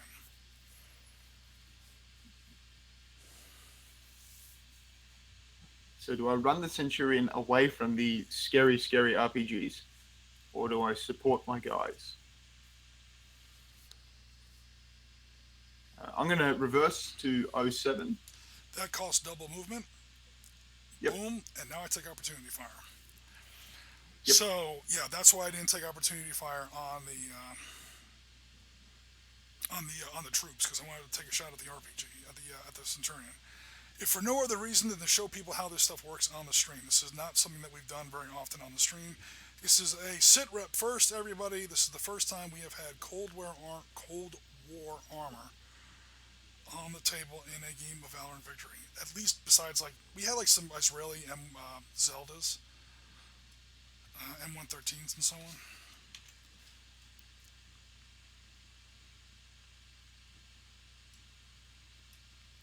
So how RPGs work?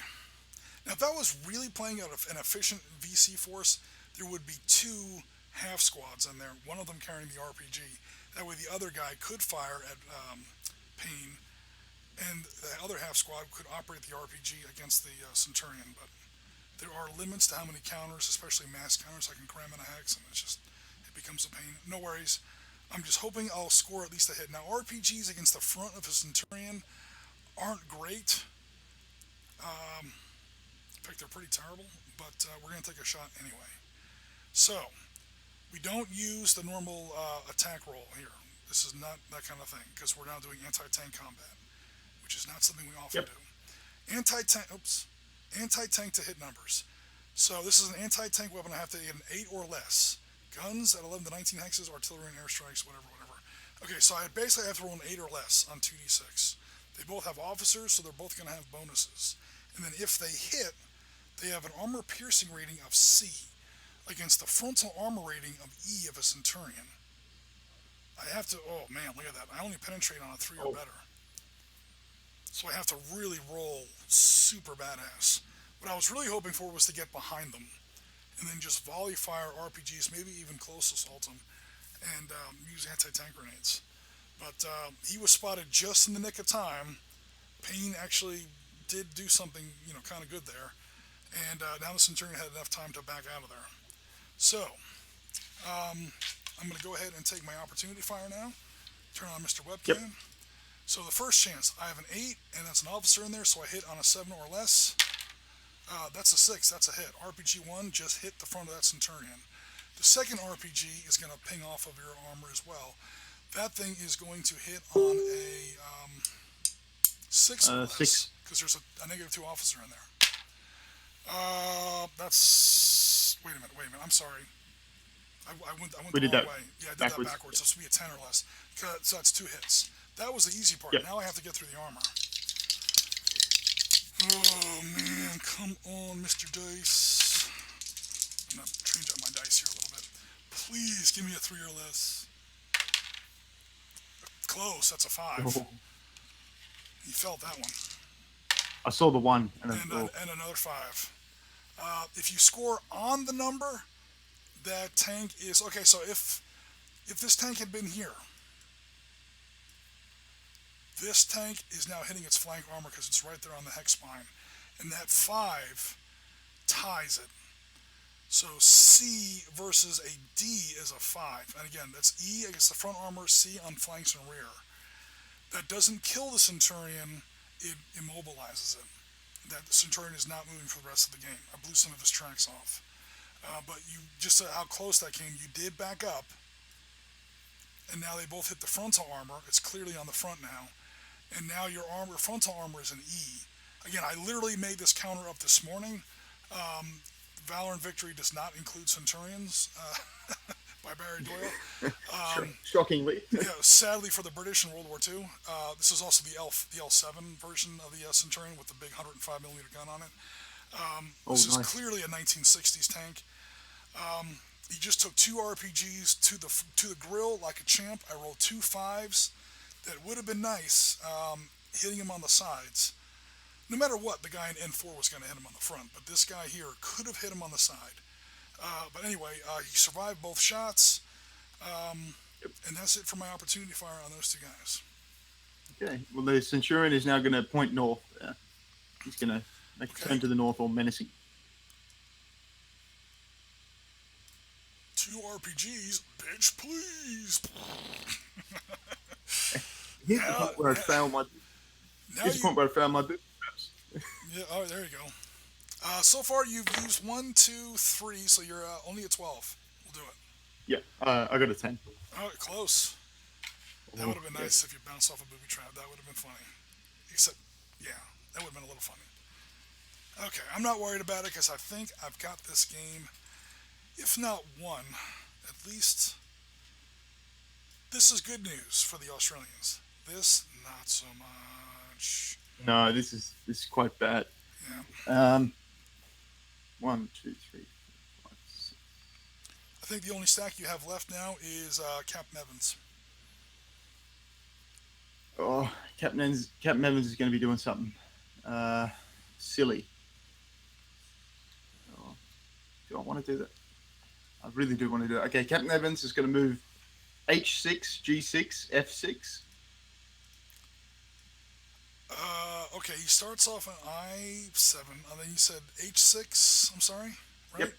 Okay, G6, G6. F6. G6 is not a Woods hex because it does Yep. not cover the dot. So that's one, two, three, E6, E5.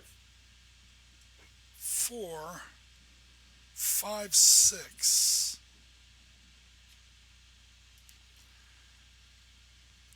He already took opportunity fire. I cannot take it again. Yep.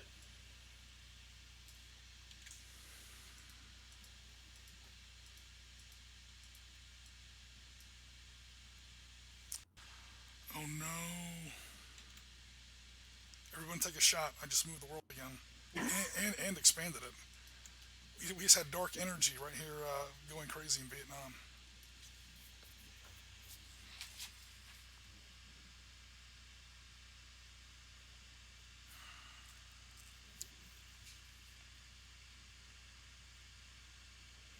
Thinking.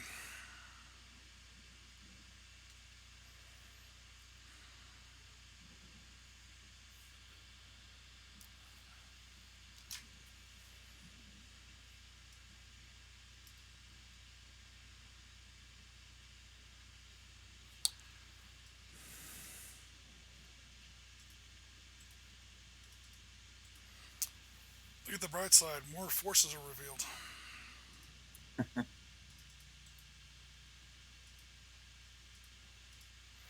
Alright, so as he's executing that movement, while he's still here in the open, before he gets Yep. into those suches, this is the magic of opportunity fire. You can interrupt the enemy's movement.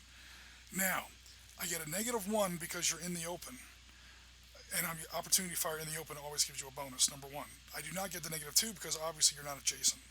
And enemy units never, or friendly units, the only thing that ever blocks line of sight, actually it doesn't even block line of sight. Rules of engagement, civilians block line of fire for quote unquote good guys, or whatever, for regular forces. Does not block it for irregular forces. They don't give a damn. So, they're going to fire 11 -1. There's no officer. You're in the open. Opportunity fire, not adjacent. That's the -1. I can't throw in grenades. Because you can only do grenades adjacent. Yep. So that's 11 -1.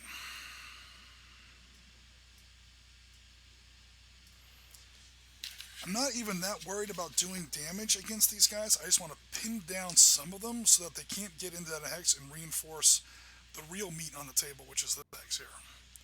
So obviously, Yep. everybody, what Dylan's trying to do is he's basically trying to get a rescue force going here, and I'm doing whatever I can to prevent him from getting too much help. So 11 row, I get to subtract 1 from my die roll. I roll a 7, which becomes a 6. That is 3 casualty points in that open hex. How would you like to assess that? That will be 3 pins.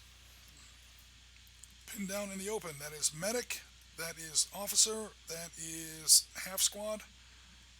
That is 3 pins. Okay, and obviously these guys are now revealed, which isn't terribly good news for me because those M113s that fire, that's a mess up on my counter. Okay, the counter is a little misleading. Basically, you can fire in 360 degrees. By rights, that 12 should be in a white circle. I just now realized that. Yeah, all those weapons are on pencil mounts. You probably already knew that, but Yeah, they got that. okay.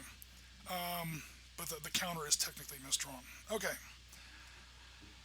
Because believe it or not, I did not make up this game, and I made up this version of this game, but I do try to design it where it fits in with the base game.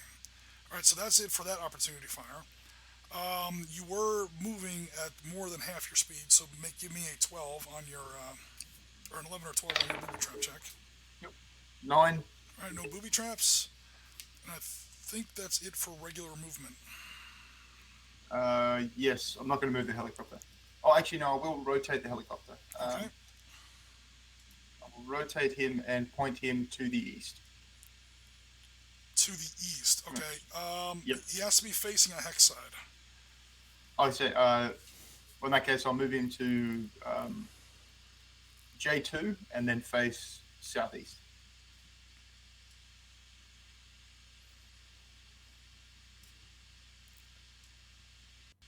Southeast. Okay. All right. Now we go to Viet Cong defensive fire. You always get a chance to shoot in the enemy's face. The problem for me is that most of my fire I've already done via opportunity fire. So any of my units that took opportunity fire can no longer fire during the defensive fire phase. However, I do have these guys. And does anyone else want to reveal themselves?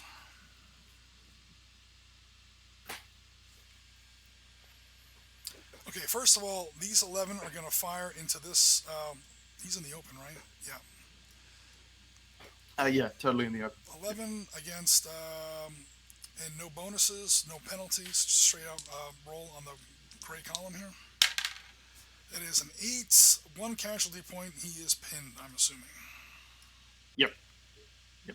Ting, ting, ting, ting, ting. Okay, next. It's hiding behind that flaming Huey. It's trying to. Hopefully it doesn't blow up.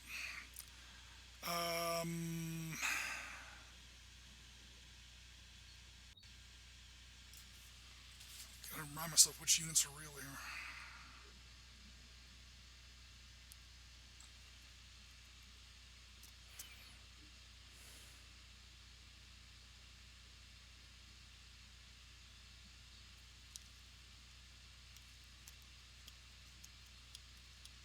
You know, I'm gonna go ahead and hold tight with other units that are still masked.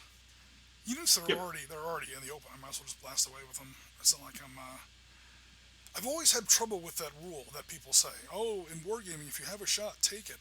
Okay, whatever game you're playing that in must not have a spotting rule. No.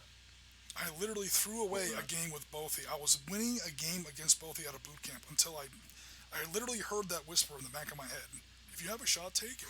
We were playing a night tank battle, and I went ahead and fired, and then I realized that I had a terrible, chance. So it's like, oh, that's okay. I took a shot.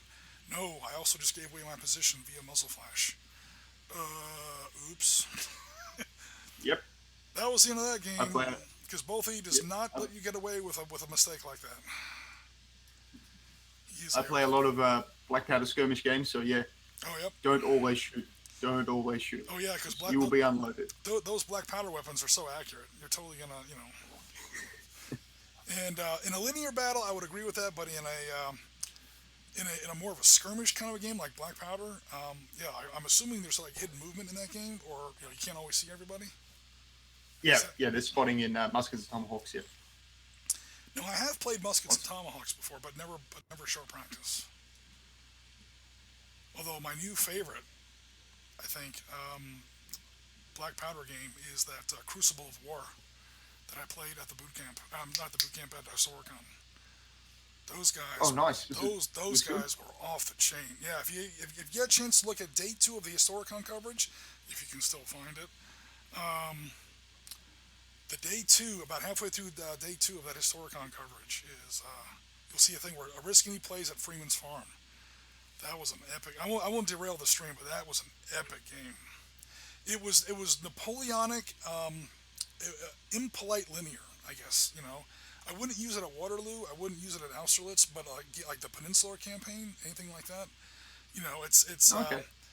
It's a Napoleonic black powder type. It's American Revolution, obviously. So it's American. Yeah. It's Napoleonic like, but kind of like with kind of the rough edges, kind of sanded off of it. It's very a lot of hidden movement. Because that wasn't a game. That wasn't a war fought fair. Okay, so anyway, that's going to be the end of my number 1 tangent and number 2 defensive fire. We now go to your advance and assault phase.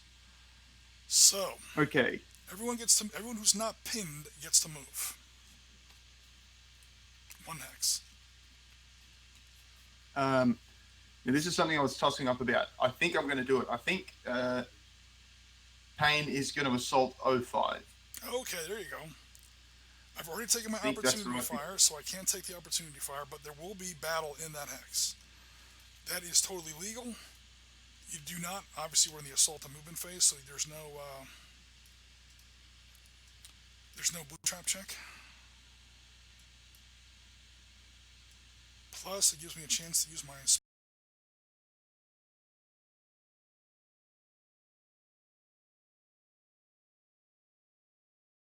spiffy little assault counters. Oh my god, look at this guy.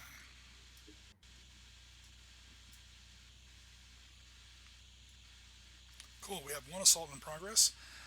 Any other units moving one hex? E5 will move to. Sorry, F5 will move to E5. They can't all do it. Two of them can, one of them can't. The Oh no, cat. to E5. The Oh, little I'm sorry. push. E5. I'm sorry. Yep. I was assuming you Yep. were going into my bad. That is totally legal.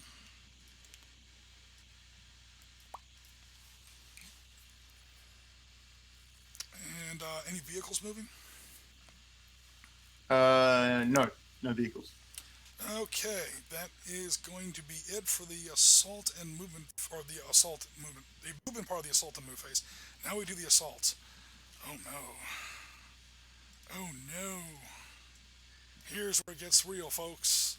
Okay, I have 2 plus 8 plus 4. You can use an RPG and a counter assault. Equals 14 versus your. Oh man, there's a law in there. Isn't that a law? Yeah, there's a law in there. Oh no! Word to the wise, that's an expendable weapon. Once you fire that law, it's it for the game.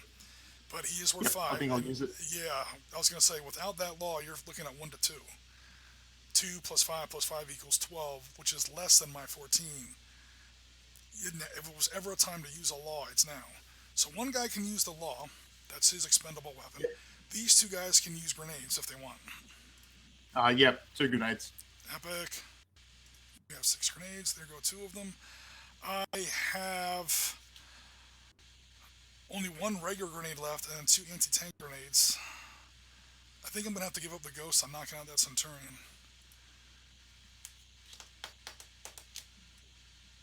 Alright, I'm going to go ahead and chuck in an anti-tank grenade. Because I have 2 infantry units in there, but I'm literally running out of grenades. I've been using up more grenades than you have. And usually Yep. usually the free world has more grenades than the other guy does anyway. Okay. This is going to get complicated. Let me zoom in here. Alright. So it's back to 1 to 1, because you have a total of 2 plus 5 is 7, 5 more is 12, and 5, because the law does count, is 17, 17. which is more than my 14. So you're back to the 1 to 1 row on an assault, which is very important. Okay, so good news there. You're back to the 1 to 1 table. Subtract 1 for pain. Subtract 1 for your 2 grenades makes a total of subtract 3. Subtract 2 for my +2 officer. That's my captain. He's hardcore. He was at Dien Bien Phu. He's at -2, and then negative another 2 for my 2 grenades. So now we're looking at a grand total of +1. +1. So this is really risky. Very risky. In fact, it's absurdly risky. You have to make a 5 or less on 2d6. So we're at the 1 to 1 table. This is your target number. And now the net minus is -1. Alrighty. Come on, roll low. Whoa. Before we do that, Yep. because this is literally going to like lose you the game here. I have the book open. Let me look at something. Okay, anti-tank combat or vehicles. Hold on. Because of turreted units, when your Centurion moved, he might have been able to fire as well as. Oh, come on, Adobe. Normally I wouldn't make a big deal about this, but it's literally going to make a big difference.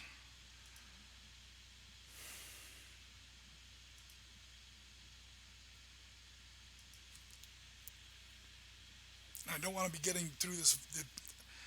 I tell you what, guys, when you're playing the game, it's easy to make rules mistakes or whatever. When it gets absolutely merciless is when you're making a YouTube video with your battle report later based on the recorded footage. You're going through it literally second by second. You find all the mistakes, and you're like, "Oh my god, I can't believe that happened." That's all right. People on the internet never point out things that are mistakes. Oh god, you know what? I'm gonna go ahead and take the fifth on that one. Okay, transport class. No, no, no. Transport limitations.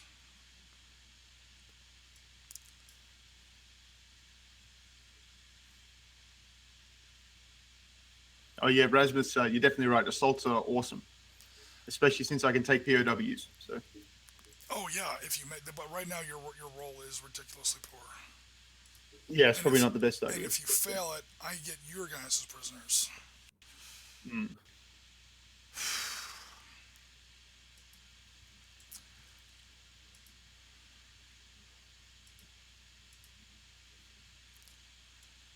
AFVs, vehicles, and guns may never form fire groups. So we know that.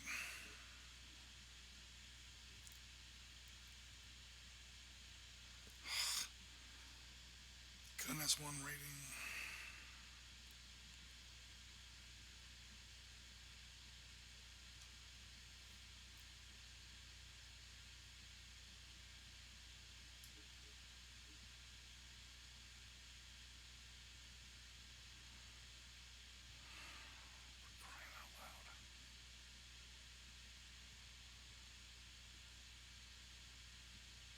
That was galactically unhelpful. AFV, gun, and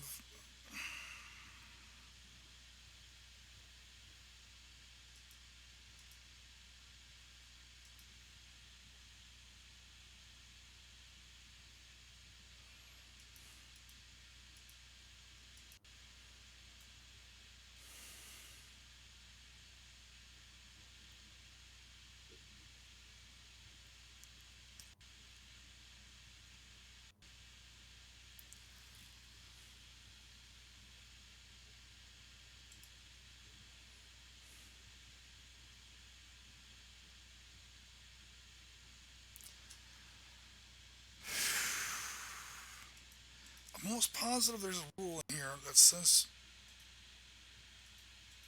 or I should say, I'm kind of in a tough spot here. I'm almost at the point where I'm trying to prove a negative, which is, so everyone just please bear with me for another like minute or two.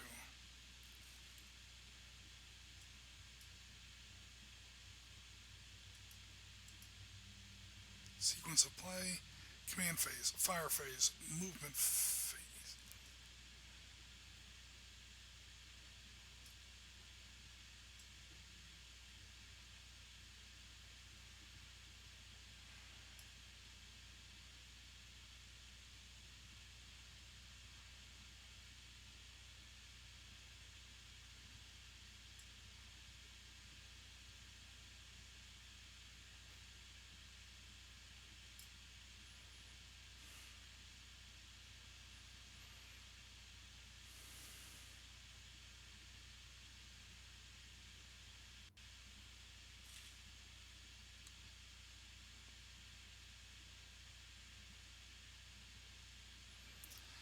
All right.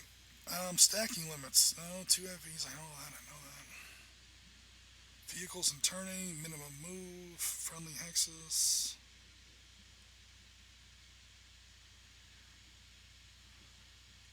All right. I can't find it. And I'm not even sure it's in here.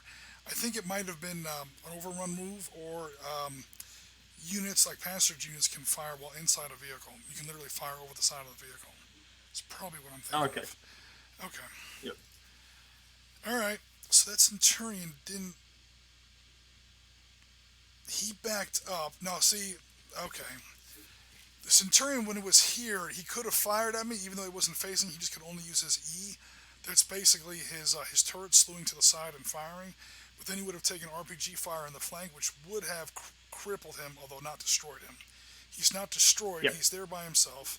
So he did move, and tanks are not supposed to move and fire in the same turn. Okay.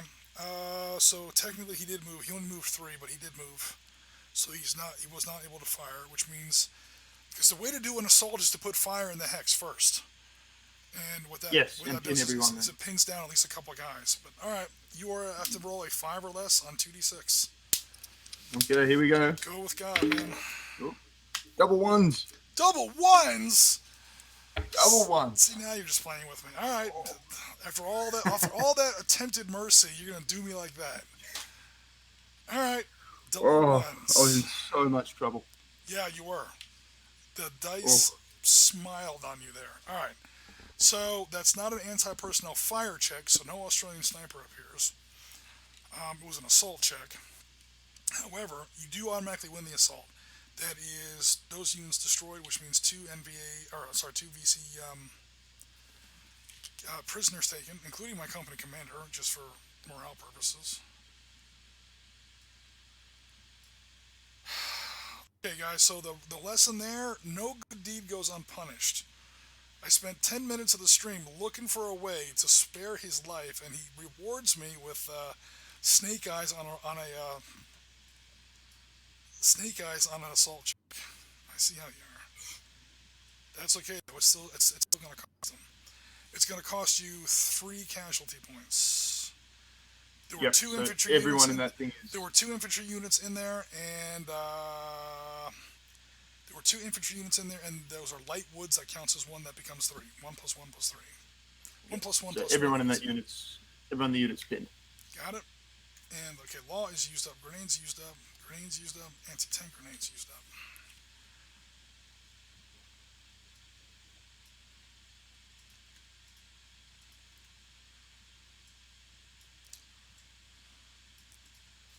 Oh my god. That's the last time I try to be nice. No, I'm just playing. We've been forgetting to roll for civilian movement, but no worries. Okay, Oh, okay. Yep. that concludes the assault phase. Now we go to the after action phase where you're going to try to evacuate some prisoners. You can't evacuate any prisoners right now because everyone in there is pinned. No. I was trying to unpin. Yeah, try to unpin and maybe, yeah, you can't even evacuate any casualties here. Okay, so first things first. Yep. Casualty bleed out. We have 2 casualties that nobody can evacuate this turn.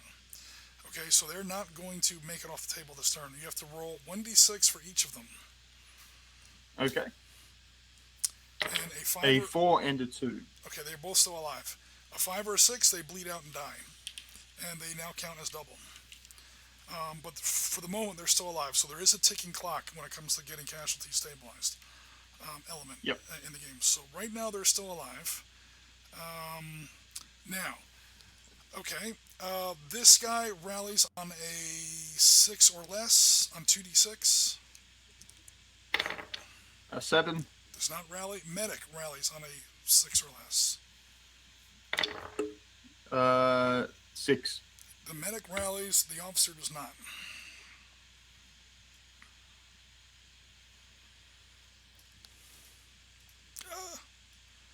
This is where elite troops really helps. Because that becomes a 7.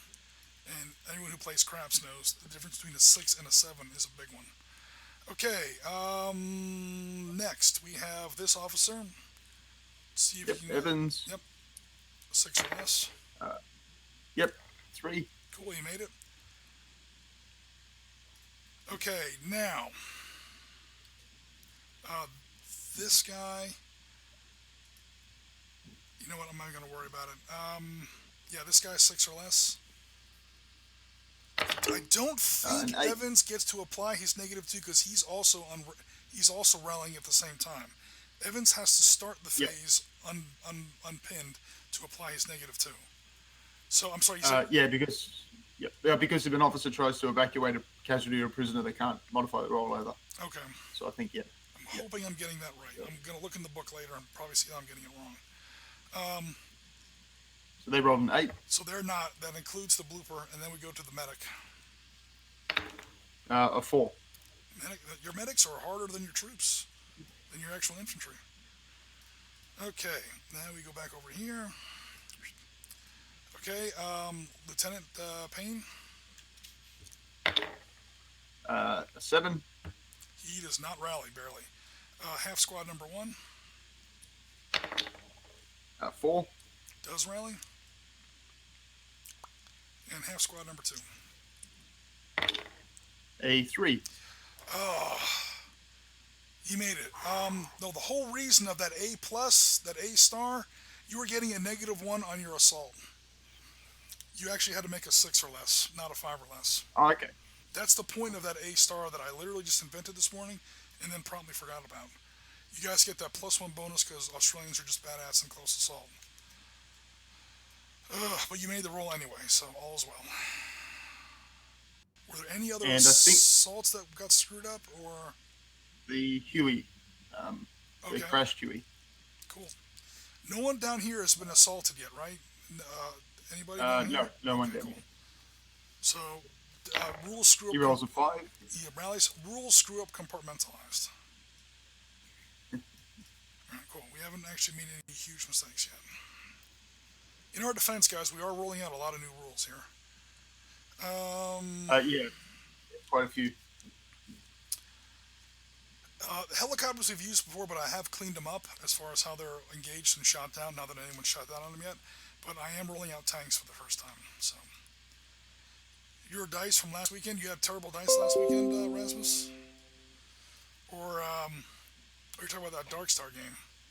Your Dark Star game was pretty awesome, at least your dice were in that game. Okay, so now we begin Viet Cong turn 2.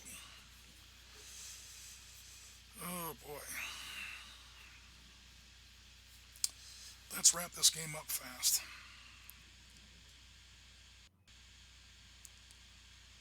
Let's do it.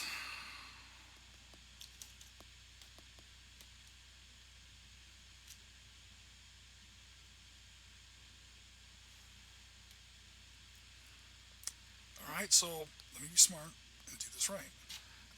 Command phase. Or more importantly, do this legal.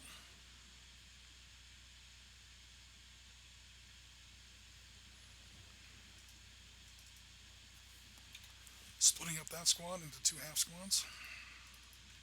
Yep. Oh, the numbers are the same. They all suddenly had gender reassignment surgery.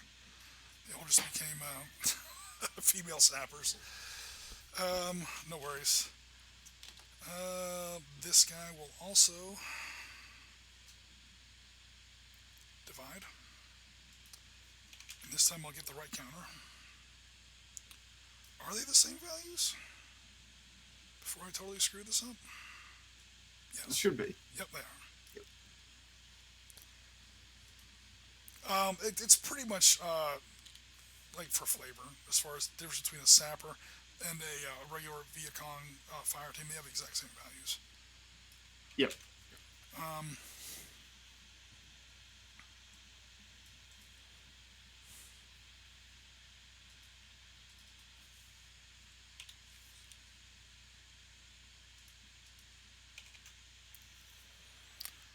Okay, that's going to wrap up my command phase. Other command phase. Anything that is pinned automatically rallies. I have nothing that's pinned. So that's the end of my command phase. Now I begin my direct fire phase. Direct fire phase. This group is going to put another burst into this team down here now that they're not quite as spongy, and hopefully force someone to be killed. I'm still an 11, and the difference is I don't get a -1 because of opportunity fire, because this is now my regular direct fire phase. So it's a straight out 11, and you're pinned down in the open. That's the difference between regular fire and opportunity fire. So I'm on an 11, no modifiers. Oh, Australian sniper! Australian sniper!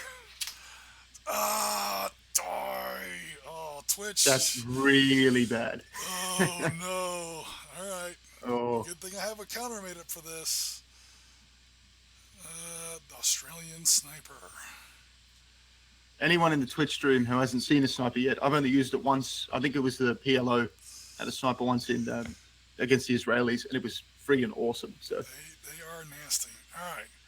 Now, for people in the chat, the way a sniper appears is basically this is a guy that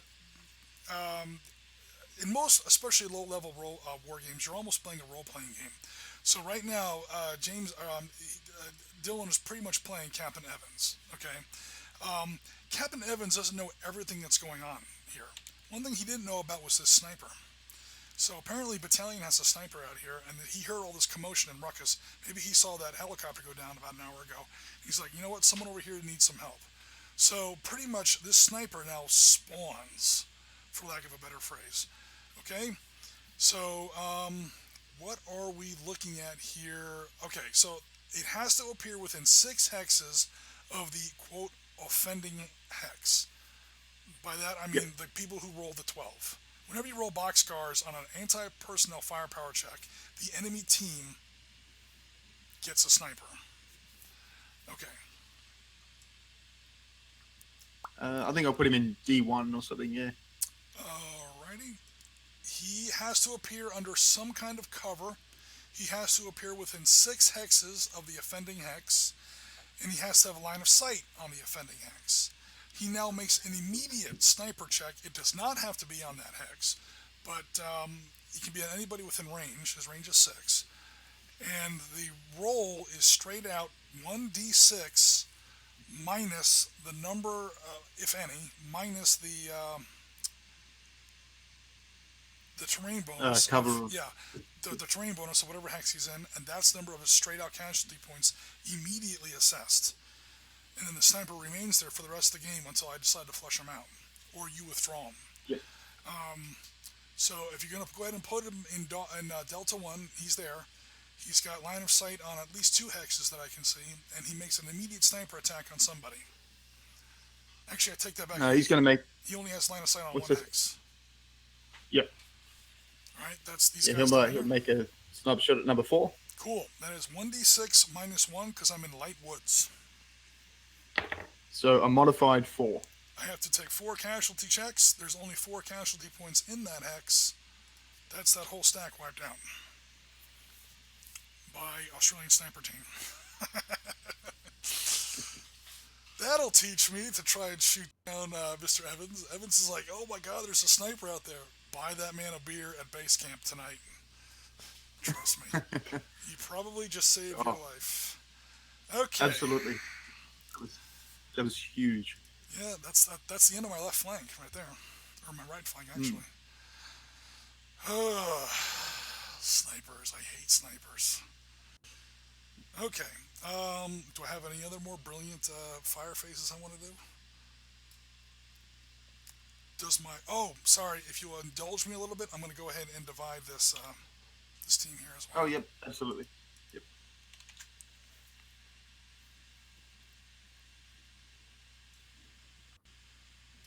Okay. Do I want to fire at I have a line of sight on the helicopter. If I hit that helicopter's down. The reason I have a line of sight on the helicopter is you declared he was at high altitude, and we haven't changed that since. It's an automatic kill, almost an automatic kill, if I hit. The thing is, I have a really difficult chance to hit. You know what? I'm going for it. Just for moral victories. Go for it. Half squad is going to fire RPG at the helicopter. Okay? The helicopter is considered an unarmored target. It's a flying truck in game terms. Okay?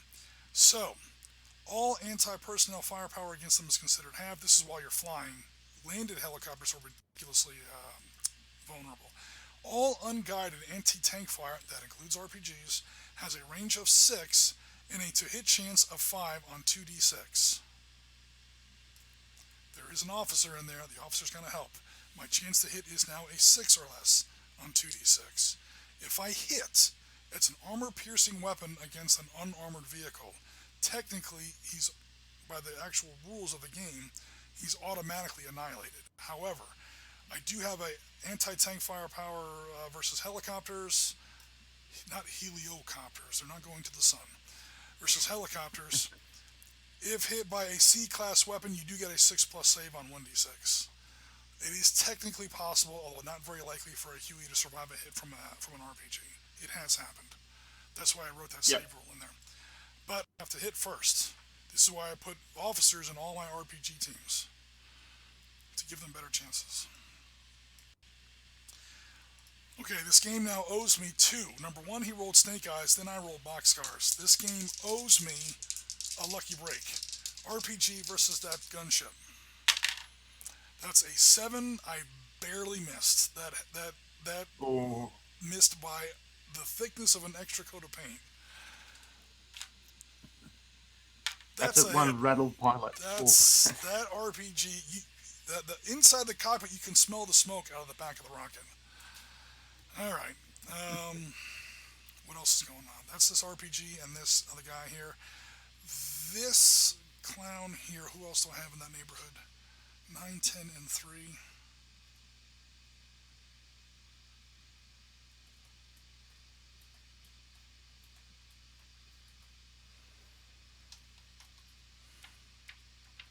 Is going to fire into that hex. Okay. 10 is okay. So that is going to be the officer, who's worth 2. He's carrying an AK, and the half squad that did not fire the RPG. So I have a grand total of 6. -1.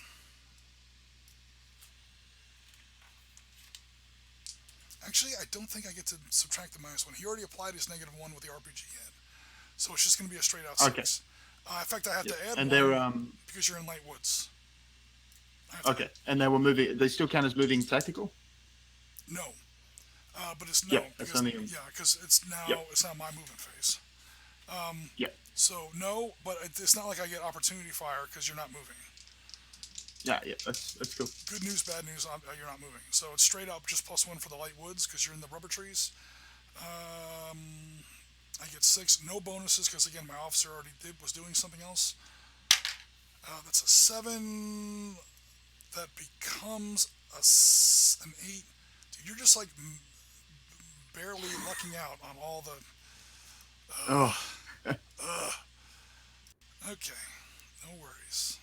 We'll be back. That's 2 ridiculously close misses in 2 shooting actions. Wow. Not firing.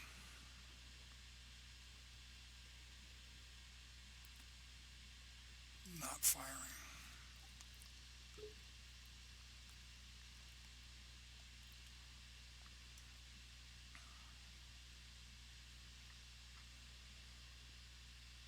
Going to movement.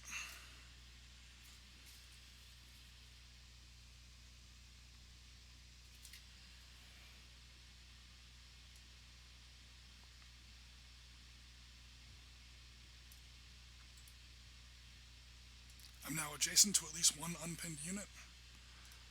Yep. So I have to reveal.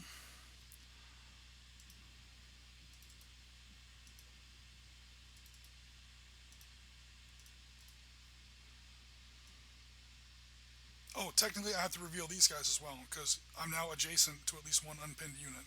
When these guys rallied, I have to reveal number 9 here as well. Oh, yep. Novus Templar says that he used to work with an old sergeant who referred to helicopters as whirlybirds. I've heard that term. Predator. Okay, that's it. Game's over. You lost. A predator arrived. That's it. We've now eaten and ripped the skulls out of all your people. Game's over. I'd like to thank everyone for coming to our stream. It was a good game, Dylan, until the predator showed up. Sadly for you, the predator then wiped out the rest of your people. All right. So obviously 9 is not a real unit. Goodbye, number 9. All kidding aside, however, number 10 is a very real unit. That's a full squad with an officer and my last RPG team.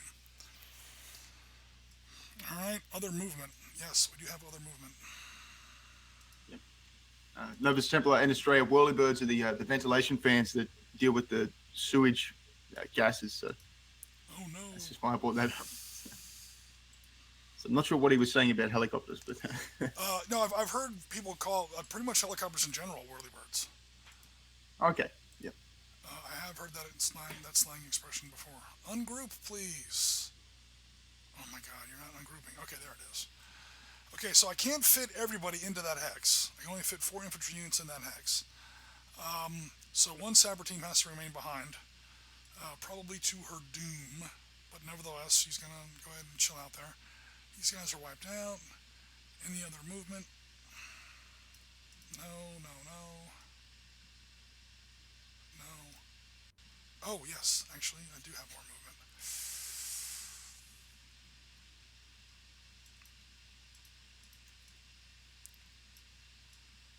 One, two, three, four, five.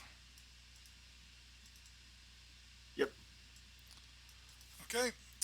I'm assuming there's going to be at least, that's going to be it for my movement. There's going to be at least some opportunity fire. Yeah, definitely. Okay. Definitely some. Um, Oh, boy. Simpson is, Yep. yeah, Simpson's gonna, as Where you run out of that hooch is there, yeah. Simpson? Oh, Simpson doesn't Can he do really that? have a, no, because he's shooting through, this blocks his line of sight, and then these rubber trees block his line of sight. So as he Okay, yep. pulls out, because I was pulling out, now this guy has line of sight on him, and I was trying to stay screened from that sniper. That was really the only hex I Yep. could move into. The helicopter does, Oh, with some weapons, but yeah. only with the door guns, yeah. Helicopter definitely does. Anzac, this half squad definitely does. Yeah, I'm not going to get away with that completely free. The tank does. Oh, actually, no, the tank doesn't. Sorry. Nope. Oh, the tank does with its turret, but The tank does not with his turret. He gets blocked by this building. oh, okay, terrain there. Yep. Yep. Well, in that case, I'll do the half squad first. So Okay. It is it's not gonna be. five. It might be Yep. five minus two because there's opportunity fire against point blank range. I am technically still moving, so it's you get Yep. two for that. I get one for the rice patties because I'm like half underwater. That's going to be it. It's going to be a net negative one, five. Okay. If it's another snake And eyes, and go ahead. it's not a snake eyes. It's an 8 minus 1 is 7. 7 on 5 is one casualty point. This is where I really wish I could have divided my squad a little bit before. Oh, I did divide my squad. Okay, cool. Yep. So if Jim hadn't divided his squad, then he would have had to pin the entire thing. But now you can just pin one group. Pin the entire group or knock it down to half a squad because my guys are still in a Yeah. tight assault group, and that's just a better target and more casualties. So either everybody's pinned or people are actually dead. Right now, nobody's dead yet. Yeah. Cool. Let's see Next. helicopter can fix that. All right. Helicopter door guns only. Five. Now you're not. I'm not in the open because I'm in a rice paddy. Yep. So you don't get the negative one. You have to add one because of my rice paddy. So it's Yep. five. Add one. 7. So plus 1 goes to 8. No effect. He can still fire his frontal weapons, but not his door guns. Yep. Okay. Any other opportunity fire? Did number 10 move in 04 there? Number 10 moving. Yes. Okay, Totally. so I'll dump my giant rocket pods into them. Oh yeah. No shit. Because you're at high targets. Damn, I forgot about Yep. that. Okay. 18. Add one for light woods. Oh Okay. no. Oh no. A 3. Oh 3. man. A 3 becomes a 4. So- That's 5 casualty points. I don't think there's 5 casualty points in that stack. There's exactly 5 Oh, wait. casualty points in that stack. So you can survive. No, 5. You can't. Yo, You could You you okay. could eliminate the squad and then pin the opposite, couldn't you? Technically yes. That is technically true. Although I don't really see what the point of that is, but yes, that is technically true. I'm thinking. Oh no, I'm thinking more. Yeah, I'm thinking too much my style where I don't want people to die. But yeah, the Viet Cong could just. No, but that's actually legal, and it's one less thing. All right, cool. So now that unit has used up its main super attack. It gets to use that 6. Oh, you know what? That 6 could have fired all day. So you actually had 24. So yeah, you know what? Let's just go ahead and say that the whole thing is dead. Okay. Yeah. because you have forward guns and your forward rockets. It's 18 plus 6. So that's 6. Oh, it's not all. Yeah, that Okay. 6 remains there all time. That 16 and I'm sorry, that's 18 and C is just the 2.75-inch rockets, the 2 pods on either wing. Those fire once. We've all seen the footage, and it pretty much blows open the jungle. So that's the end of that's the end of the Viet Cong in Oscar 4. And that's also the end of your heavy fire support. Now Yes. that leaves, I think that's it because these guys haven't moved yet. Yep. The tank can't do anything. That's the end of it. Okay, that's the end of opportunity fire. Sadly, we now go to defensive fire. The difference being anybody that didn't fire, like now, like for example, these guys can now use defensive fire against this target here, even though she Yeah. didn't move, but she gets all the bonuses for not moving, etc. These 2 unpinned squads over here to the east can now fire against these clowns over here. Actually, the tank can also fire in there. You just can't do it during opportunity fire. It's a subtle Yep. difference, but there is a point to it between defensive fire and Well, you opportunity do get fire. it. If Oscar 5 had done opportunity fire, they would have got a bonus, don't they? But now they don't because it's defensive. They don't have to. Being Yeah. point blank. Well, it's Yep. because you're now firing at people that aren't moving. Yep. The guys in 04 were literally running through the brush coming at you. So that's the reason for the bonus. The Yep. guys in N4 are still point blank, but they're not moving. They're on their bellies shooting back at you. The more difficult targets. All right, so we go into your defensive fire phase. Okay, let's start with the Centurion. Let's see some tank action. Oh no. Okay. Ironically,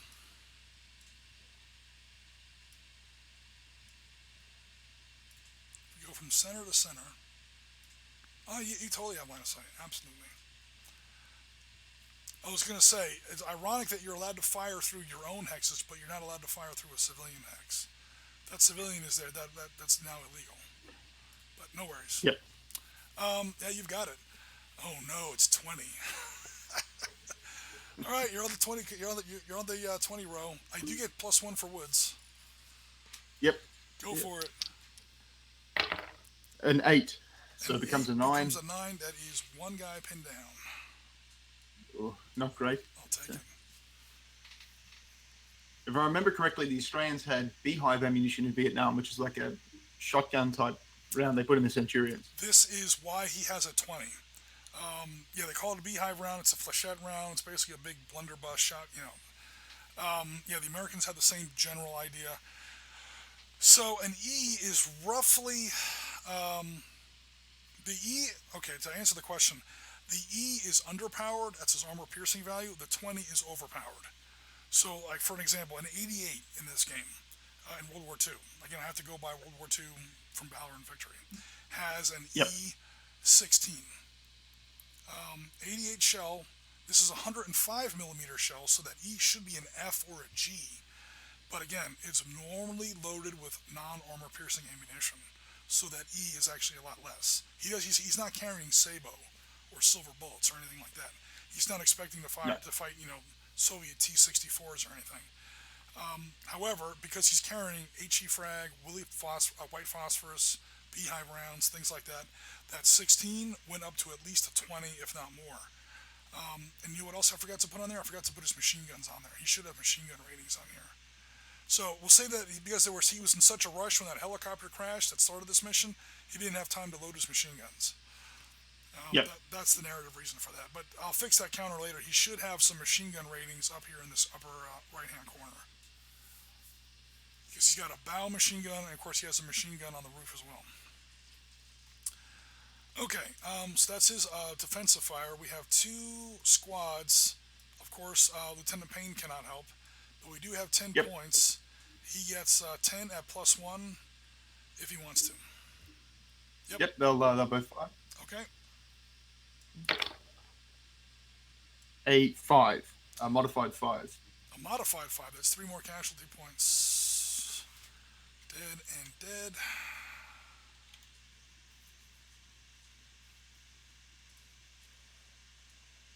Except that RPG is still supposed to be in there. Damn it.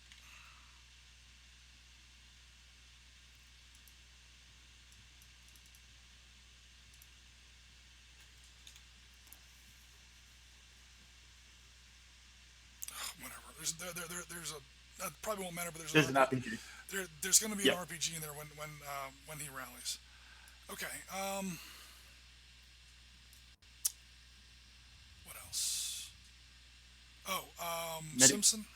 medic can't shoot. Meta can't Oh, shoot Simpson. Yes. until he's attacked. When he's attacked, he does get some defense if he gets assaulted. Yep. He basically has a pistol. He can defend his casualties, but that's about it.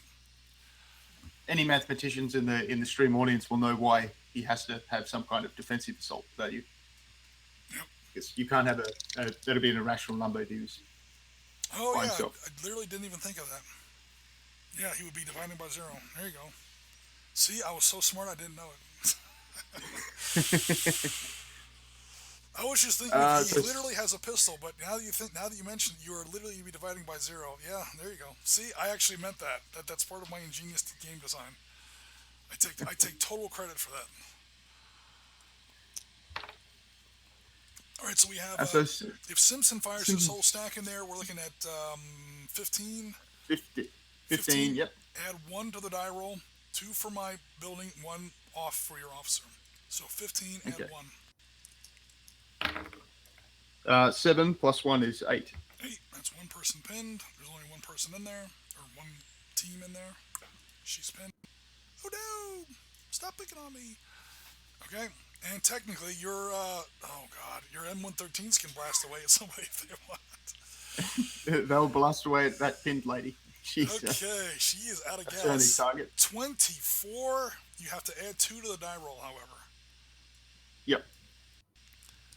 You're way here on the airstrike check. That's a lot of M6. That's a lot of that's 2 M2 50 caliber machine guns and 4 M240 FN mags.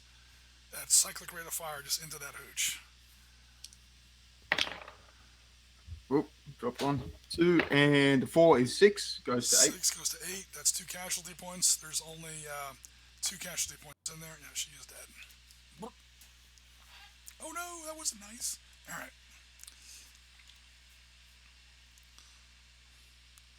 There go sappers. Okay, any more defensive fire? I don't think I have any more lines of sight. Nope. Once the sniper makes his initial attack, he doesn't move. What was I going to say? He doesn't move and he doesn't attack. He can only take opportunity fire. Pretty much all the Viet Cong now know he's there, and now whenever somebody moves in his line of sight within 6 inches, he gets a free opportunity fire attack on him with the same roll as before. 6 minus cover bonus. All right. Yep. So I am going to make. I was gonna make 3 assaults. Now I'm only gonna make 2 assaults. One of them is going to be very successful. One of them is gonna possibly win me the game. I know it sounds like I'm not winning this game, guys, but again, when you play the VC, it's just like, oh my god, it's almost like playing the orcs. I've never played 40k, but from what people tell me, it's like playing the orcs in 40k. You lose 10,000 of them. You lose 10,000 of them, and you're like, that was fun. You know, crunch all you want, I'll make more. Yeah. So I'm pretty sure the only thing that might screw me up are these 2 prisoners. Which, by the way, those 2 prisoners include my company commander. That's not good news.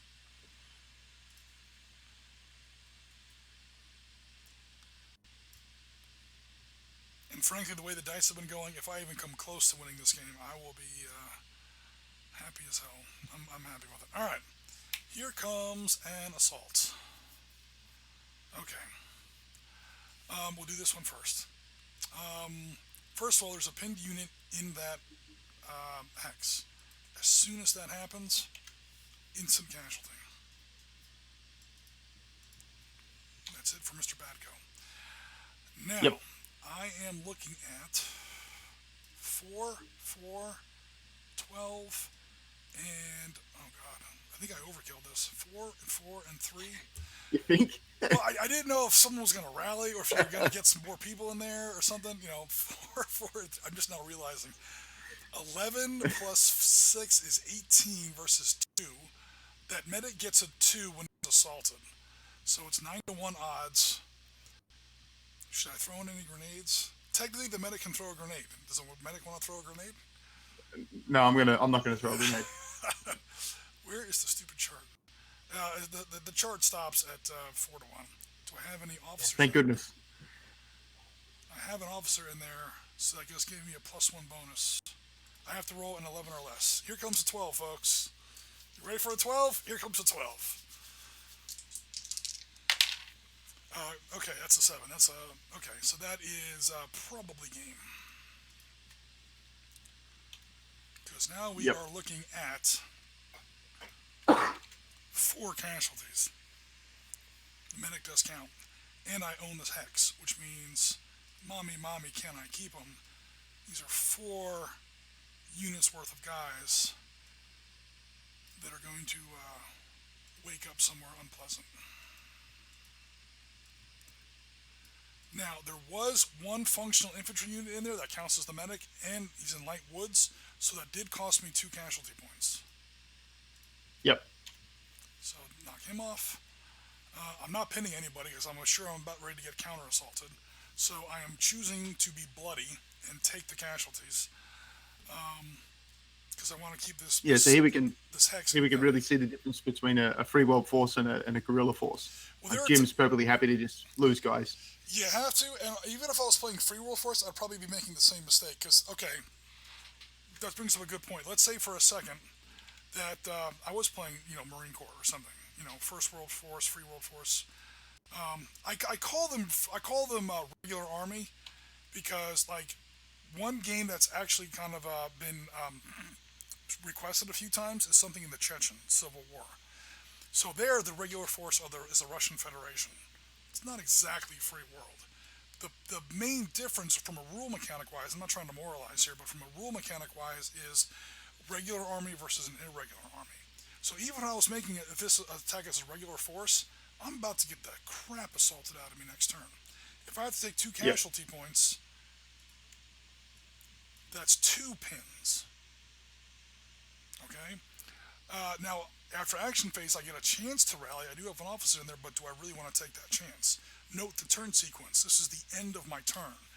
Now we begin the immediate start of your turn. I don't get a chance to automatically rally. You assault me, and anything that's still pinned is automatically eliminated. So this is, you could say I'm quote-unquote role-playing the Viet Cong, but you can also say this is, Captain Miller at the opening scene of Saving Private Ryan, when he sends, 8 men into certain death because he has to make that assault. He's got to get off that deadly ground. That fire team was killed so that everybody else has at least a chance of winning. And the inevitable counter assault that I'm sure is coming next turn. Now, onto this assault, which I've already declared. I've got 7 versus 5. I will throw a grenade in there. Yep, I will as well. Okay. My last grenade, and I'm not even using the right kind of grenade. Oh no!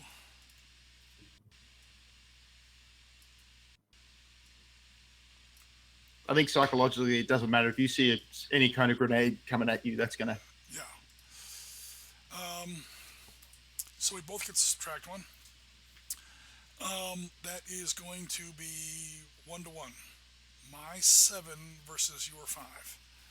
And it's +1 for my grenades, -1 for your grenades. No, well, cover wouldn't matter anyway. Oh man, now it gets bloody. Now it gets serious. I have to make a 6 or less because we're at the 1-1 table. Yeah, the close assault table is a cruel mistress. You have to overkill, or else you are not all of us can roll snake eyes like Dylan did. When he makes a desperate do or die assault. So anyway, I have to make a 6 or less, and not throw dice on the keyboard. That's an 11. That's definitely not true. Okay, so that's a failed assault. Cool. Failed assault is pretty much an assault in reverse, I think.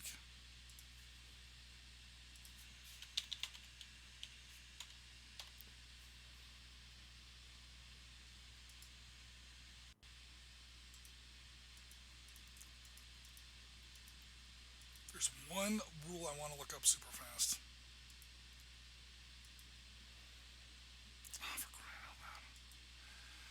great game, guys, but his rule book is not the most well organized. Support weapons, support weapons. Anti-personnel combat. Close assaults. Close assault procedure. Resolution. The assaulting player makes a die roll. Okay, taking ground, taking casualties. If the assaulting units fail to eliminate the defending units, suffer casualty points equal to the number by which the assault... that's what I was forgetting. Oh, Plus the cover bonus of the... Okay, so I had... That's what I thought. I thought he was killed. So, there's no cover bonus, because that's an open hex. So I take nothing from your cover bonus. However, I failed the check by... I needed a 6. I got an 11. I have to take 5 casualty points. There's only 2 casualty points in there. And just to be 100% clear, plus 1 for each defending unit. So I had to take, 1 for the amount of defending units in there. There was only 1 defending unit in there. Nothing for the terrain bonus. And then 5 for blowing the roll by 5. So I had to take 6 casualty points. There was only 2 there. This pinned unit is still pinned in Hotel 3. He did not take part in that assault. Now, you were assaulted by 1 enemy infantry unit. I think you have to take 1 casualty point. Defending units also suffer 1 casualty point for each assaulting unit, even though the assault failed. So pretty much this guy's pinned. He becomes pinned, That was a successful defense against an assault.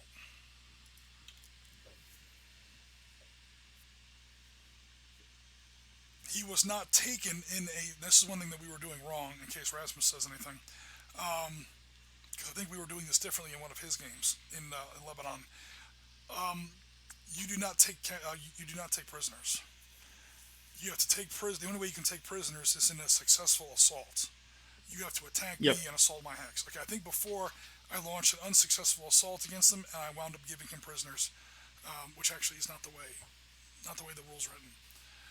All right, so I think that's it for my assaults. I now go to my rally phase. Wrong window. Okay, first, this Viet Cong unit up here is going to try and rally. He has to roll a 6 or less because he has no officers to help him. He does it with a 6. Perfect. Damn you!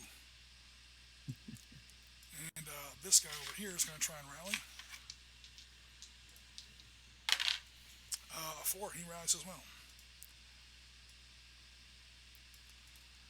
These 2 POWs now make the 12 or less escape check via banana daiquiris against King Kong. I'm just kidding. If I know babysit those 2, they do run away. So anyone in the chat is serious. That is 32 victory points. That could be game. In fact, I'm probably going to start pulling out now. Yeah, I got to take POWs pretty much. Yeah, which means I have to run away. Because the Viet Cong they never stand their ground. They're not going to sit there and duke it out with you like Stalingrad. Okay, that's it for my turn. We go to, believe it or not, the only rolling on turn 3. Every time I set up a small game, it turns into a gigantic big monster slugfest. Yeah. This game, though, is a lot more than halfway over. I'm down to like 25% of my force, which for the Viet Cong is pretty standard. Okay, your command phase. Command phase, anything that is pinned automatically rallies. Yep. First thing that happens.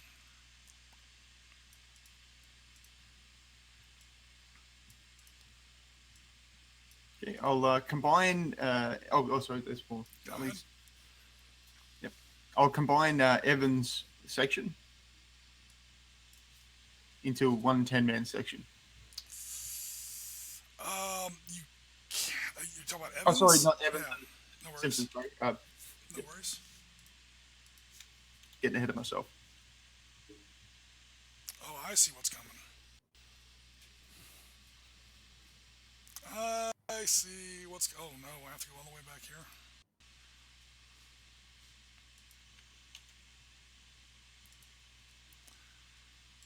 He's marshaling his reserves. Okay. Any more combinations, divisions?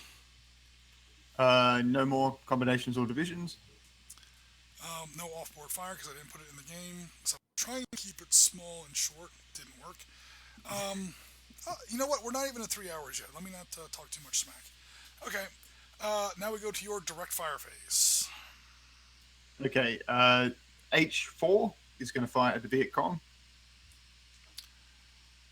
H4. Where The is guys H4? with the Huey. Got it. Okay. Now, okay, you probably already know this. Believe it or not, these clowns can totally fire and assault. Yep. Okay. No worries. Yep. The reason you can do that, you're already adjacent. Okay, so first of all, we have 5. Oh, 5 cannot see that hex. Oh no, sorry, to H3. Sorry. Yeah, H4 to Oh, H3. gotcha. H3. Okay, I gotcha. Oh, that's. You want to use any grenades because you're adjacent? No, I'll save off on the grenades. Okay, so it's It's not a very 5, powerful fire. 5, and add 1 because of my rice Okay, buddy. 5 and add 1. That is a 6. Add 1 becomes 7. He is pinned. Oh no. Okay. Next. Next, we'll do Simpsons section. Yep. That is 12 plus 3 is 15. I am assuming you're firing into my rubber trees here. Yep. Okay, that is 15. Add 1 unless you're throwing in any grenades. No grenades. Okay.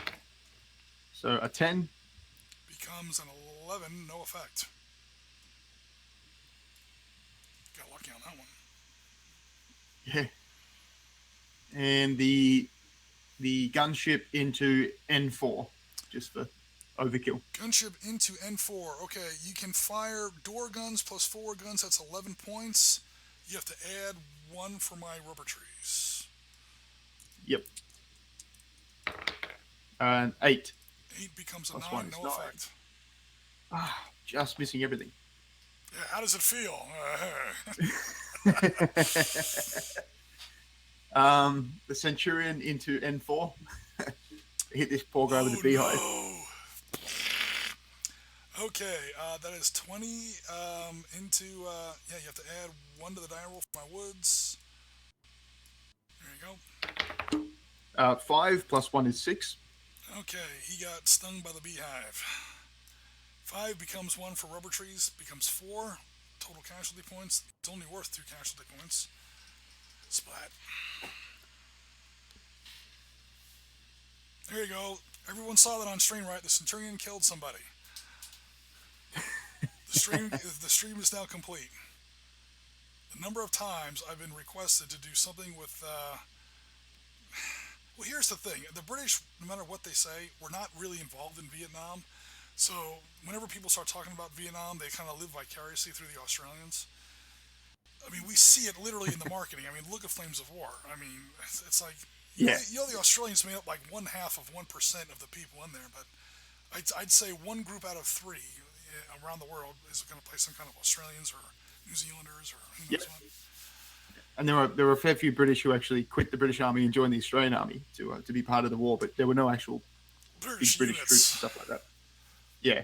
Well, this is the same thing I say whenever an American tries to say, well, you know, the Americans in the Battle of Britain. I'm like, no, dude, all right?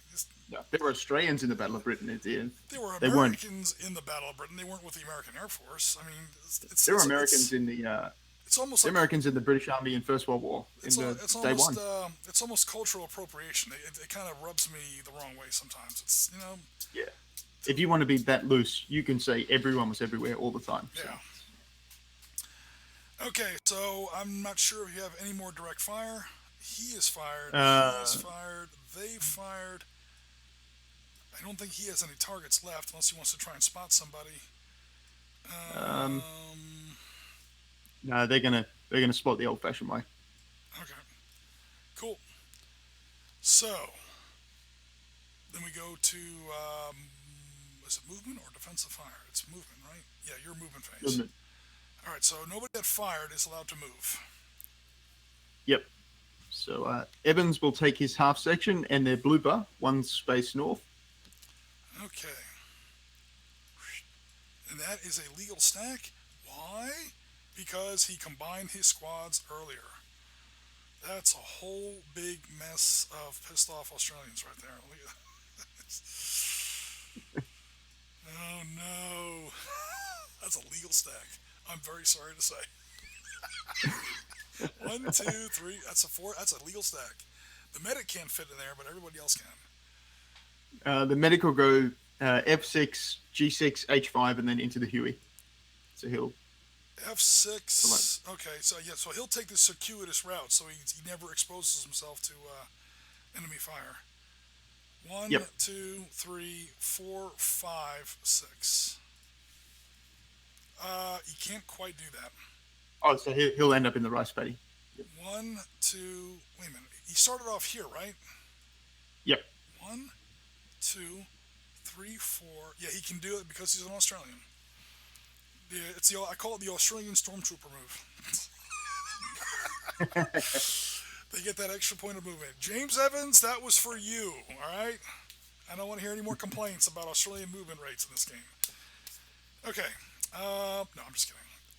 So 2 M113s haven't fired or moved. Yep. They're gonna reverse one square or one hex. Okay, that costs double move. Now it costs them 2 because they're moving in a stream hex, and then double that. Reverse movement always counts as double. That costs them 4 movement points. They're backing up down a creek. And they're gonna face northwest. 4, 5, 6. No, sorry. And one square forward. 1, 2, 3, 4, 5, 6 is what I meant to say. 7, because now they're on dry land. Oh no. What are these clowns? More T-Rexes.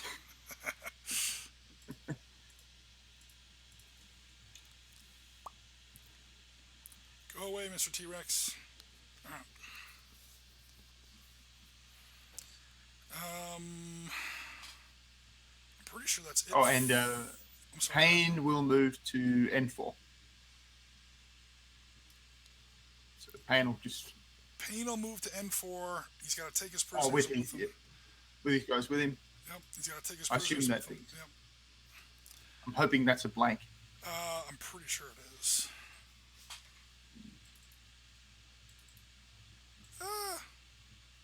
Please select one, not the both, because you won't let me unformat the both at once. More anacondas. Are they both the same thing? Yeah, they're both the same thing. I thought I had more than that. Oh well. As long as we hit the predator. The game's not complete until we hit the predator. Everything else is a pale imitation. Alrighty. Do you have a call or? Oh no, it's just an Okay. automated text. It's just. That is, I think, it for movement and fire. We now go to my defensive fire. Yes. Given my die rolls, are you going to let me back up half a phase? I'd like to take opportunity yeah. fire against these clowns when they were moving. I can take defensive fire against these guys because they were already in the hex. But these guys were moving. When they were moving, I'm going to take opportunity fire. 2 more things. Give me a 2d6 check for 12 against this stack. 2d6 12. 7. Okay, this stack over here for booby traps. 4. And 2 chances over here against these M113s. See if they hit a mine. 7. And last one. And 7. Okay, cool. Just so we don't forget anything. All right. Then I'm Yep. going to take my 2, 6. 6 plus 7 is 13 points. I have no grenades left. -2 for a point blank opportunity fire. +2 for the hooches. So that comes out to a wash. -1 for my officer. 13 -1. Last die roll of the game, man. Pretty much. I'm on this column, this row up here. Give me something good. That's not good. That's the opposite of good. No. All right. So no opportunity to fire there. That means I have no defensive fire now because this guy is now pinned. And that's pretty much the Viet Cong annihilated, almost in place. Okay. Um, that is going to be it for my defensive fire. Yep. After defensive fire comes advance and assault phase. Oh no. Carnage. Here it comes. Okay, dude. I await your displeasure. I have 13. 8 plus 5, yeah, 13 versus, oh dear Lord in heaven. Okay, let me see if I can add this up. 10 plus 2 is 12. One guy's walking in there with an M60 on his hip. That's 15. 17. 22. Blooper fires. Knock, knock. 22 versus, no, 26. 9, 11. 21. Yep, 26. 26 versus my, oh my god, did you exactly, dude, I'm so sick of you and you're just barely scraping by. You are exactly 2 at to 2 1. to 1. Oh my god. Alright, 2 to 1. Subtract 1 for my officer. Add 2, Yep. I'm sorry, add 1 for my officer, subtract 2 for your officer. These bonuses are not cumulative, but you obviously use the best one. Yep. So that's 2, 1. I cannot throw in any grenades because I've used up all my grenades. You can throw in all grenades. You have 3 left. I will absolutely do that. Because everyone else is, unless you assault this guy. Well, he's pinned down, so you don't have to worry about him. You can throw in 1 per infantry unit. You have 4 infantry units kicking that door down, so you can definitely do that. So you're a 2 to 1. Net subtract 1, 2. Net subtract 4 from the die roll. 2 to 1. You're at 8. Subtract net. What did I say? 4. 4. Yep. 2, 3, 4. Yeah, just don't roll a 12. 8. All right, that's an eliminated unit, and it's all your grenades used up. And that is 1, 2, 3 infantry units in that hex. That is 3 more prisoners. Yep. Oh man, you might pull this game out after all. All right, hold on. What happened? I don't know. I took a lot of casualties. I think you cut the prisoner instead of copying it. Is that what? Yeah, hold on. I should be able to just back it up though. Okay, Yep. there it is. Oh, there we go. These guys are all eliminated.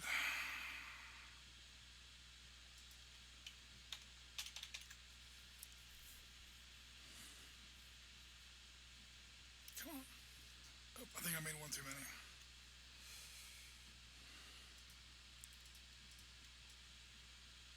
All right, that is yeah, because there was 2 there. Now there's 3 here. This PKM is gone.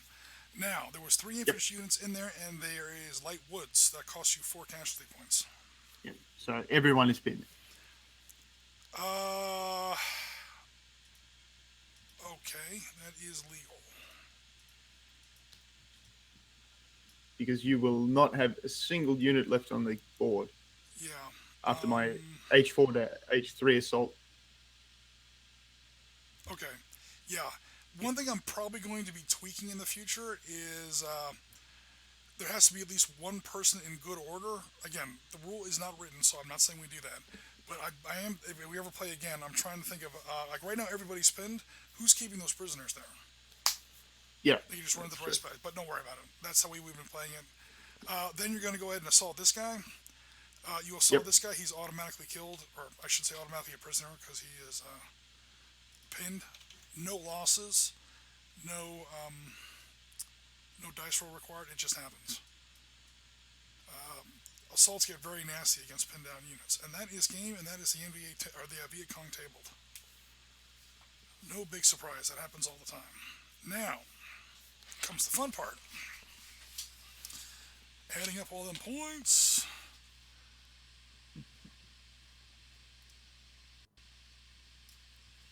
Yeah, so now it's just a matter of, does my POW taking outweigh the Viet Cong's POW taking? Yeah, it's how much. Yeah, because these are 16 men being marched up to Hanoi. This is not good news here. These aren't just casualties. These are. What happened was, honestly, not to get all gory about it, but when you kick the door down and you went into those rubber trees, these guys are all hanging from those rubber trees. Yep. So not Yep. not a pleasant image, but it is the Vietnam War. Okay, so total NVA. Or I keep calling them the NVA. Total Viet Cong losses is 4 for the secured prisoner. I'm sorry, secured casualty, and then 32. That is 8 times 4 for the 4 unsecured casualties. So that's a total Yep. of 36 victory points for the Viet Cong.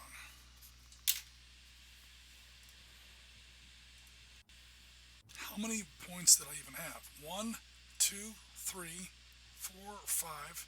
Because these are full squads. 1, 2, 3, 4, 5, 6, 7, 8, 9, 10, 11, 12, 13, 14, 15, 16, 17, 18. I only had 18 points on the table.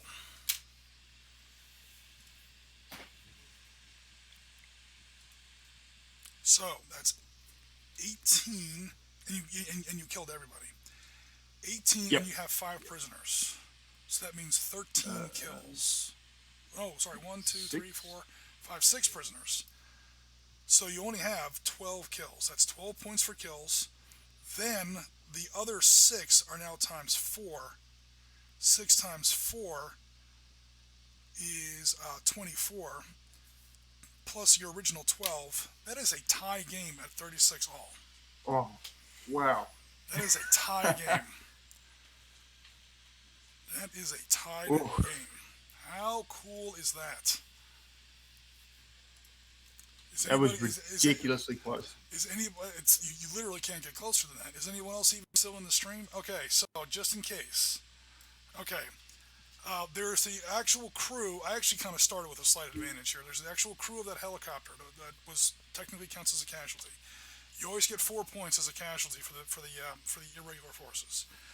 These other 4 casualties were not only killed and wounded, but they fell, although maybe only briefly, in Viet Cong hands. So they're all butchered. That means they're double. So that is 1, 2, 3, 4 times 8, not times 4.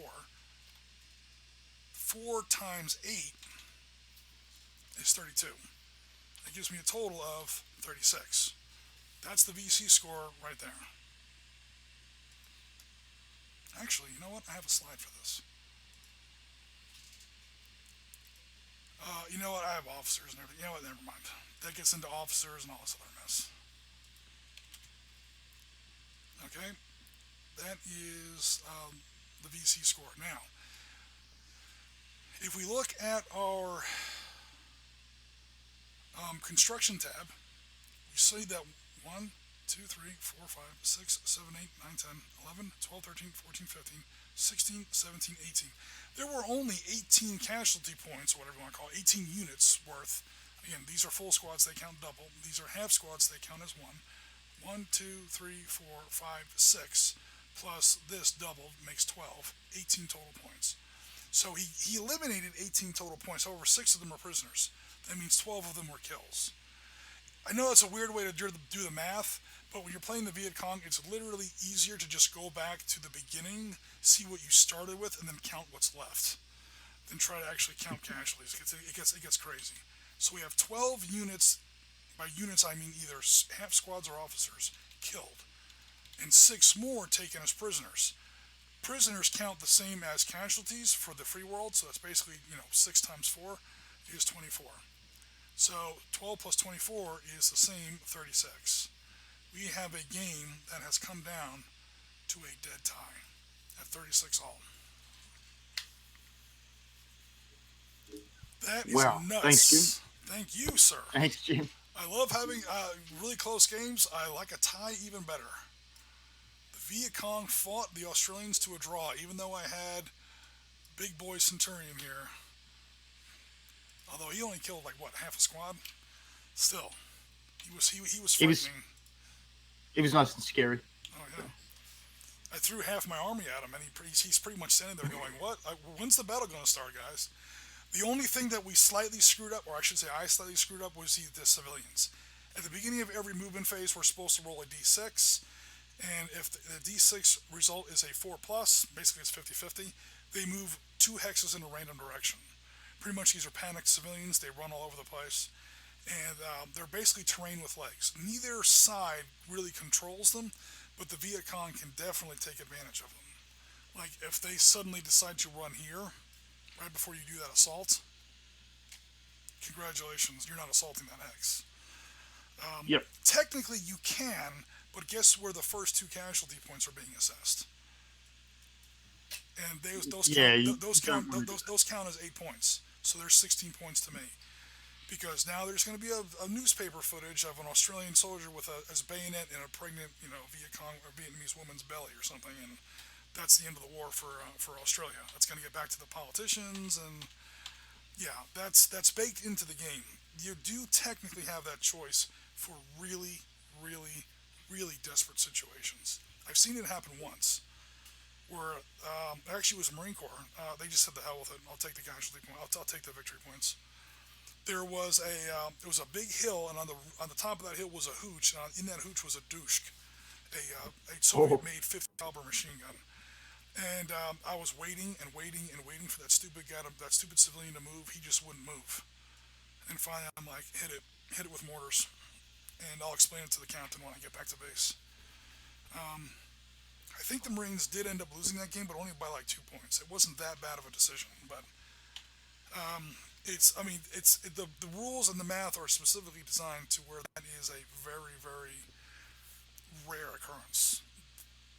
Effectively, free world forces are not allowed to shoot through or into civilian hexes. Is the long and short of it. And those civilian hexes are supposed to move. I kind of forgot to do that.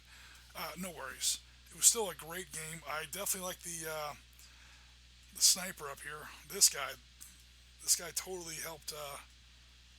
Oh yeah, he saved me. Saved this whole group down here because you were under fire from machine gun positions across that rice paddy. All right, guys. Thanks once again for another great stream. Thanks for hanging out with us on a Sunday afternoon. Operational win for both sides. Yeah, this is going to be the kind of battle where both sides claim a victory and both sides say the other side lost. To his credit, he did rescue the casualty out of that helicopter. In fact, this guy, who was the original recon team in the helicopter, now has prisoners. He defended his helicopter to the last. He's still there. In fact, he charged and advanced against the enemy, and he's coming home with some prisoners.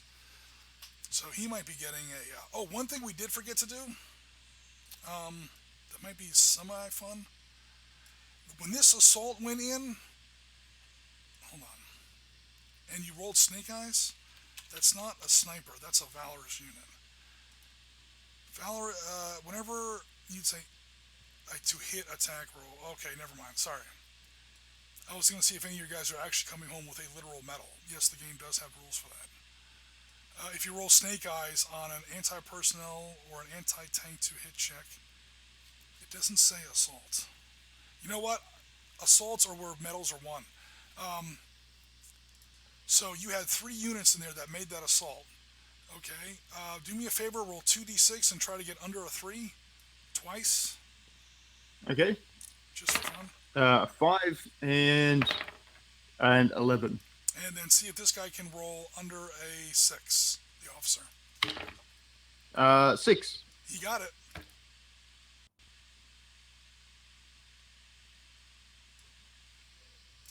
He actually would have gotten bonuses for the rest of the game if we were paying attention. But he is technically valorous. So if you get Snake Eyes in the middle of a battle and you start doing something really well and you roll like Snake Eyes and then you get that roll afterwards, it's based on your casualty rating. That was why the target number was 3. It's really tough for half squads to become valorous.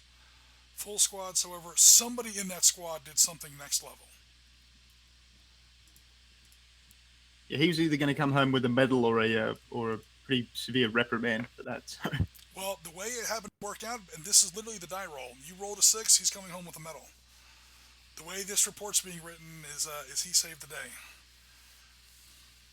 Pretty much the guy who filed the report was this Centurion commander, who was like, "Do you not believe how many RPGs were hiding in those stupid rubber trees?"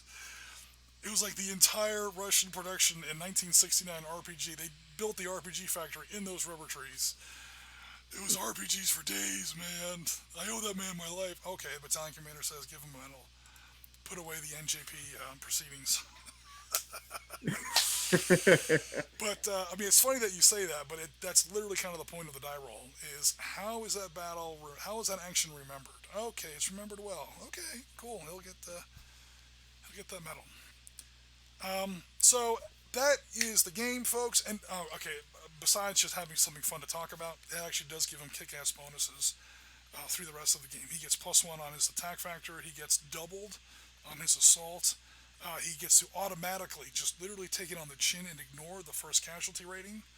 So if you got a valorous unit in a stack of infantry and you run around with them for the rest of the game, the first casualty point, you just get to soak it. You just get to ignore it. Casualty point number 2, you start pinning people. Because your guy is just that badass. He sticks his chin out and absorbs the bullets. I mean, I'm being clowny with it, but yeah, you're just that kind of badass. But again, that's just one of the great rules that Barry Doyle wrote into his Valor and Victory system. So, once again, everybody, thanks very much. Thanks once again, Dylan. That's going to close us out for another Sunday and another weekend. Part 2 of our air battle. I don't know if you had a chance to see part 1 of our air battle yet, Dylan. You might like it. I went ahead and took it down off of Twitch and edited and put in like cool sound effects and little funny moments or whatever. So that. Oh, cool! I'll have to watch. Yeah, part 1 is now up. It wasn't easy taking a 4.5-hour game and cooking it down to basically 2 half-hour videos. So it's definitely the highlights. A lot gets obviously cut out of it. Part 1 is up. It went up this morning. Part 2 will go up on probably Tuesday morning, Eastern time. Very, very early on Tuesday. And that will carry us through probably to Thursday. We're trying to put something up every couple of days because we're now back from our break, and we're trying to be good streamers here and keep you guys engaged all the time now. We've had our break. Break is over. We're now trying to get serious about content creation. So Thursday is Janice's turn to stream. I think she's going to be busy. I may have to cover for her on Thursday, so you guys are going to have to bear with me one more time. And again, Friday is episode 1 of the Op Center, season 3. That's going to be about Vietnam. Surprise, surprise. So be on the lookout for that.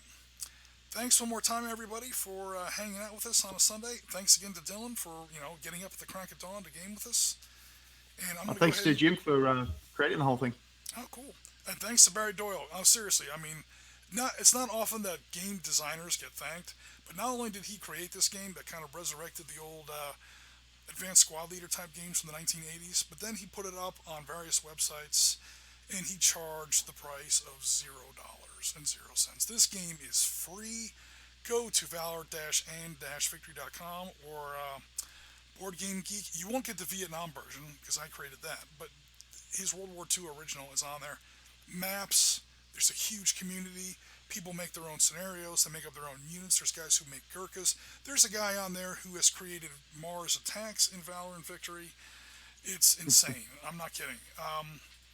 It's a great community, and he's not, really trying to, make any kind of money on this. He's a true gamer. And he's just doing it for the community. So if anyone deserves thanks, again, it's also Barry Doyle.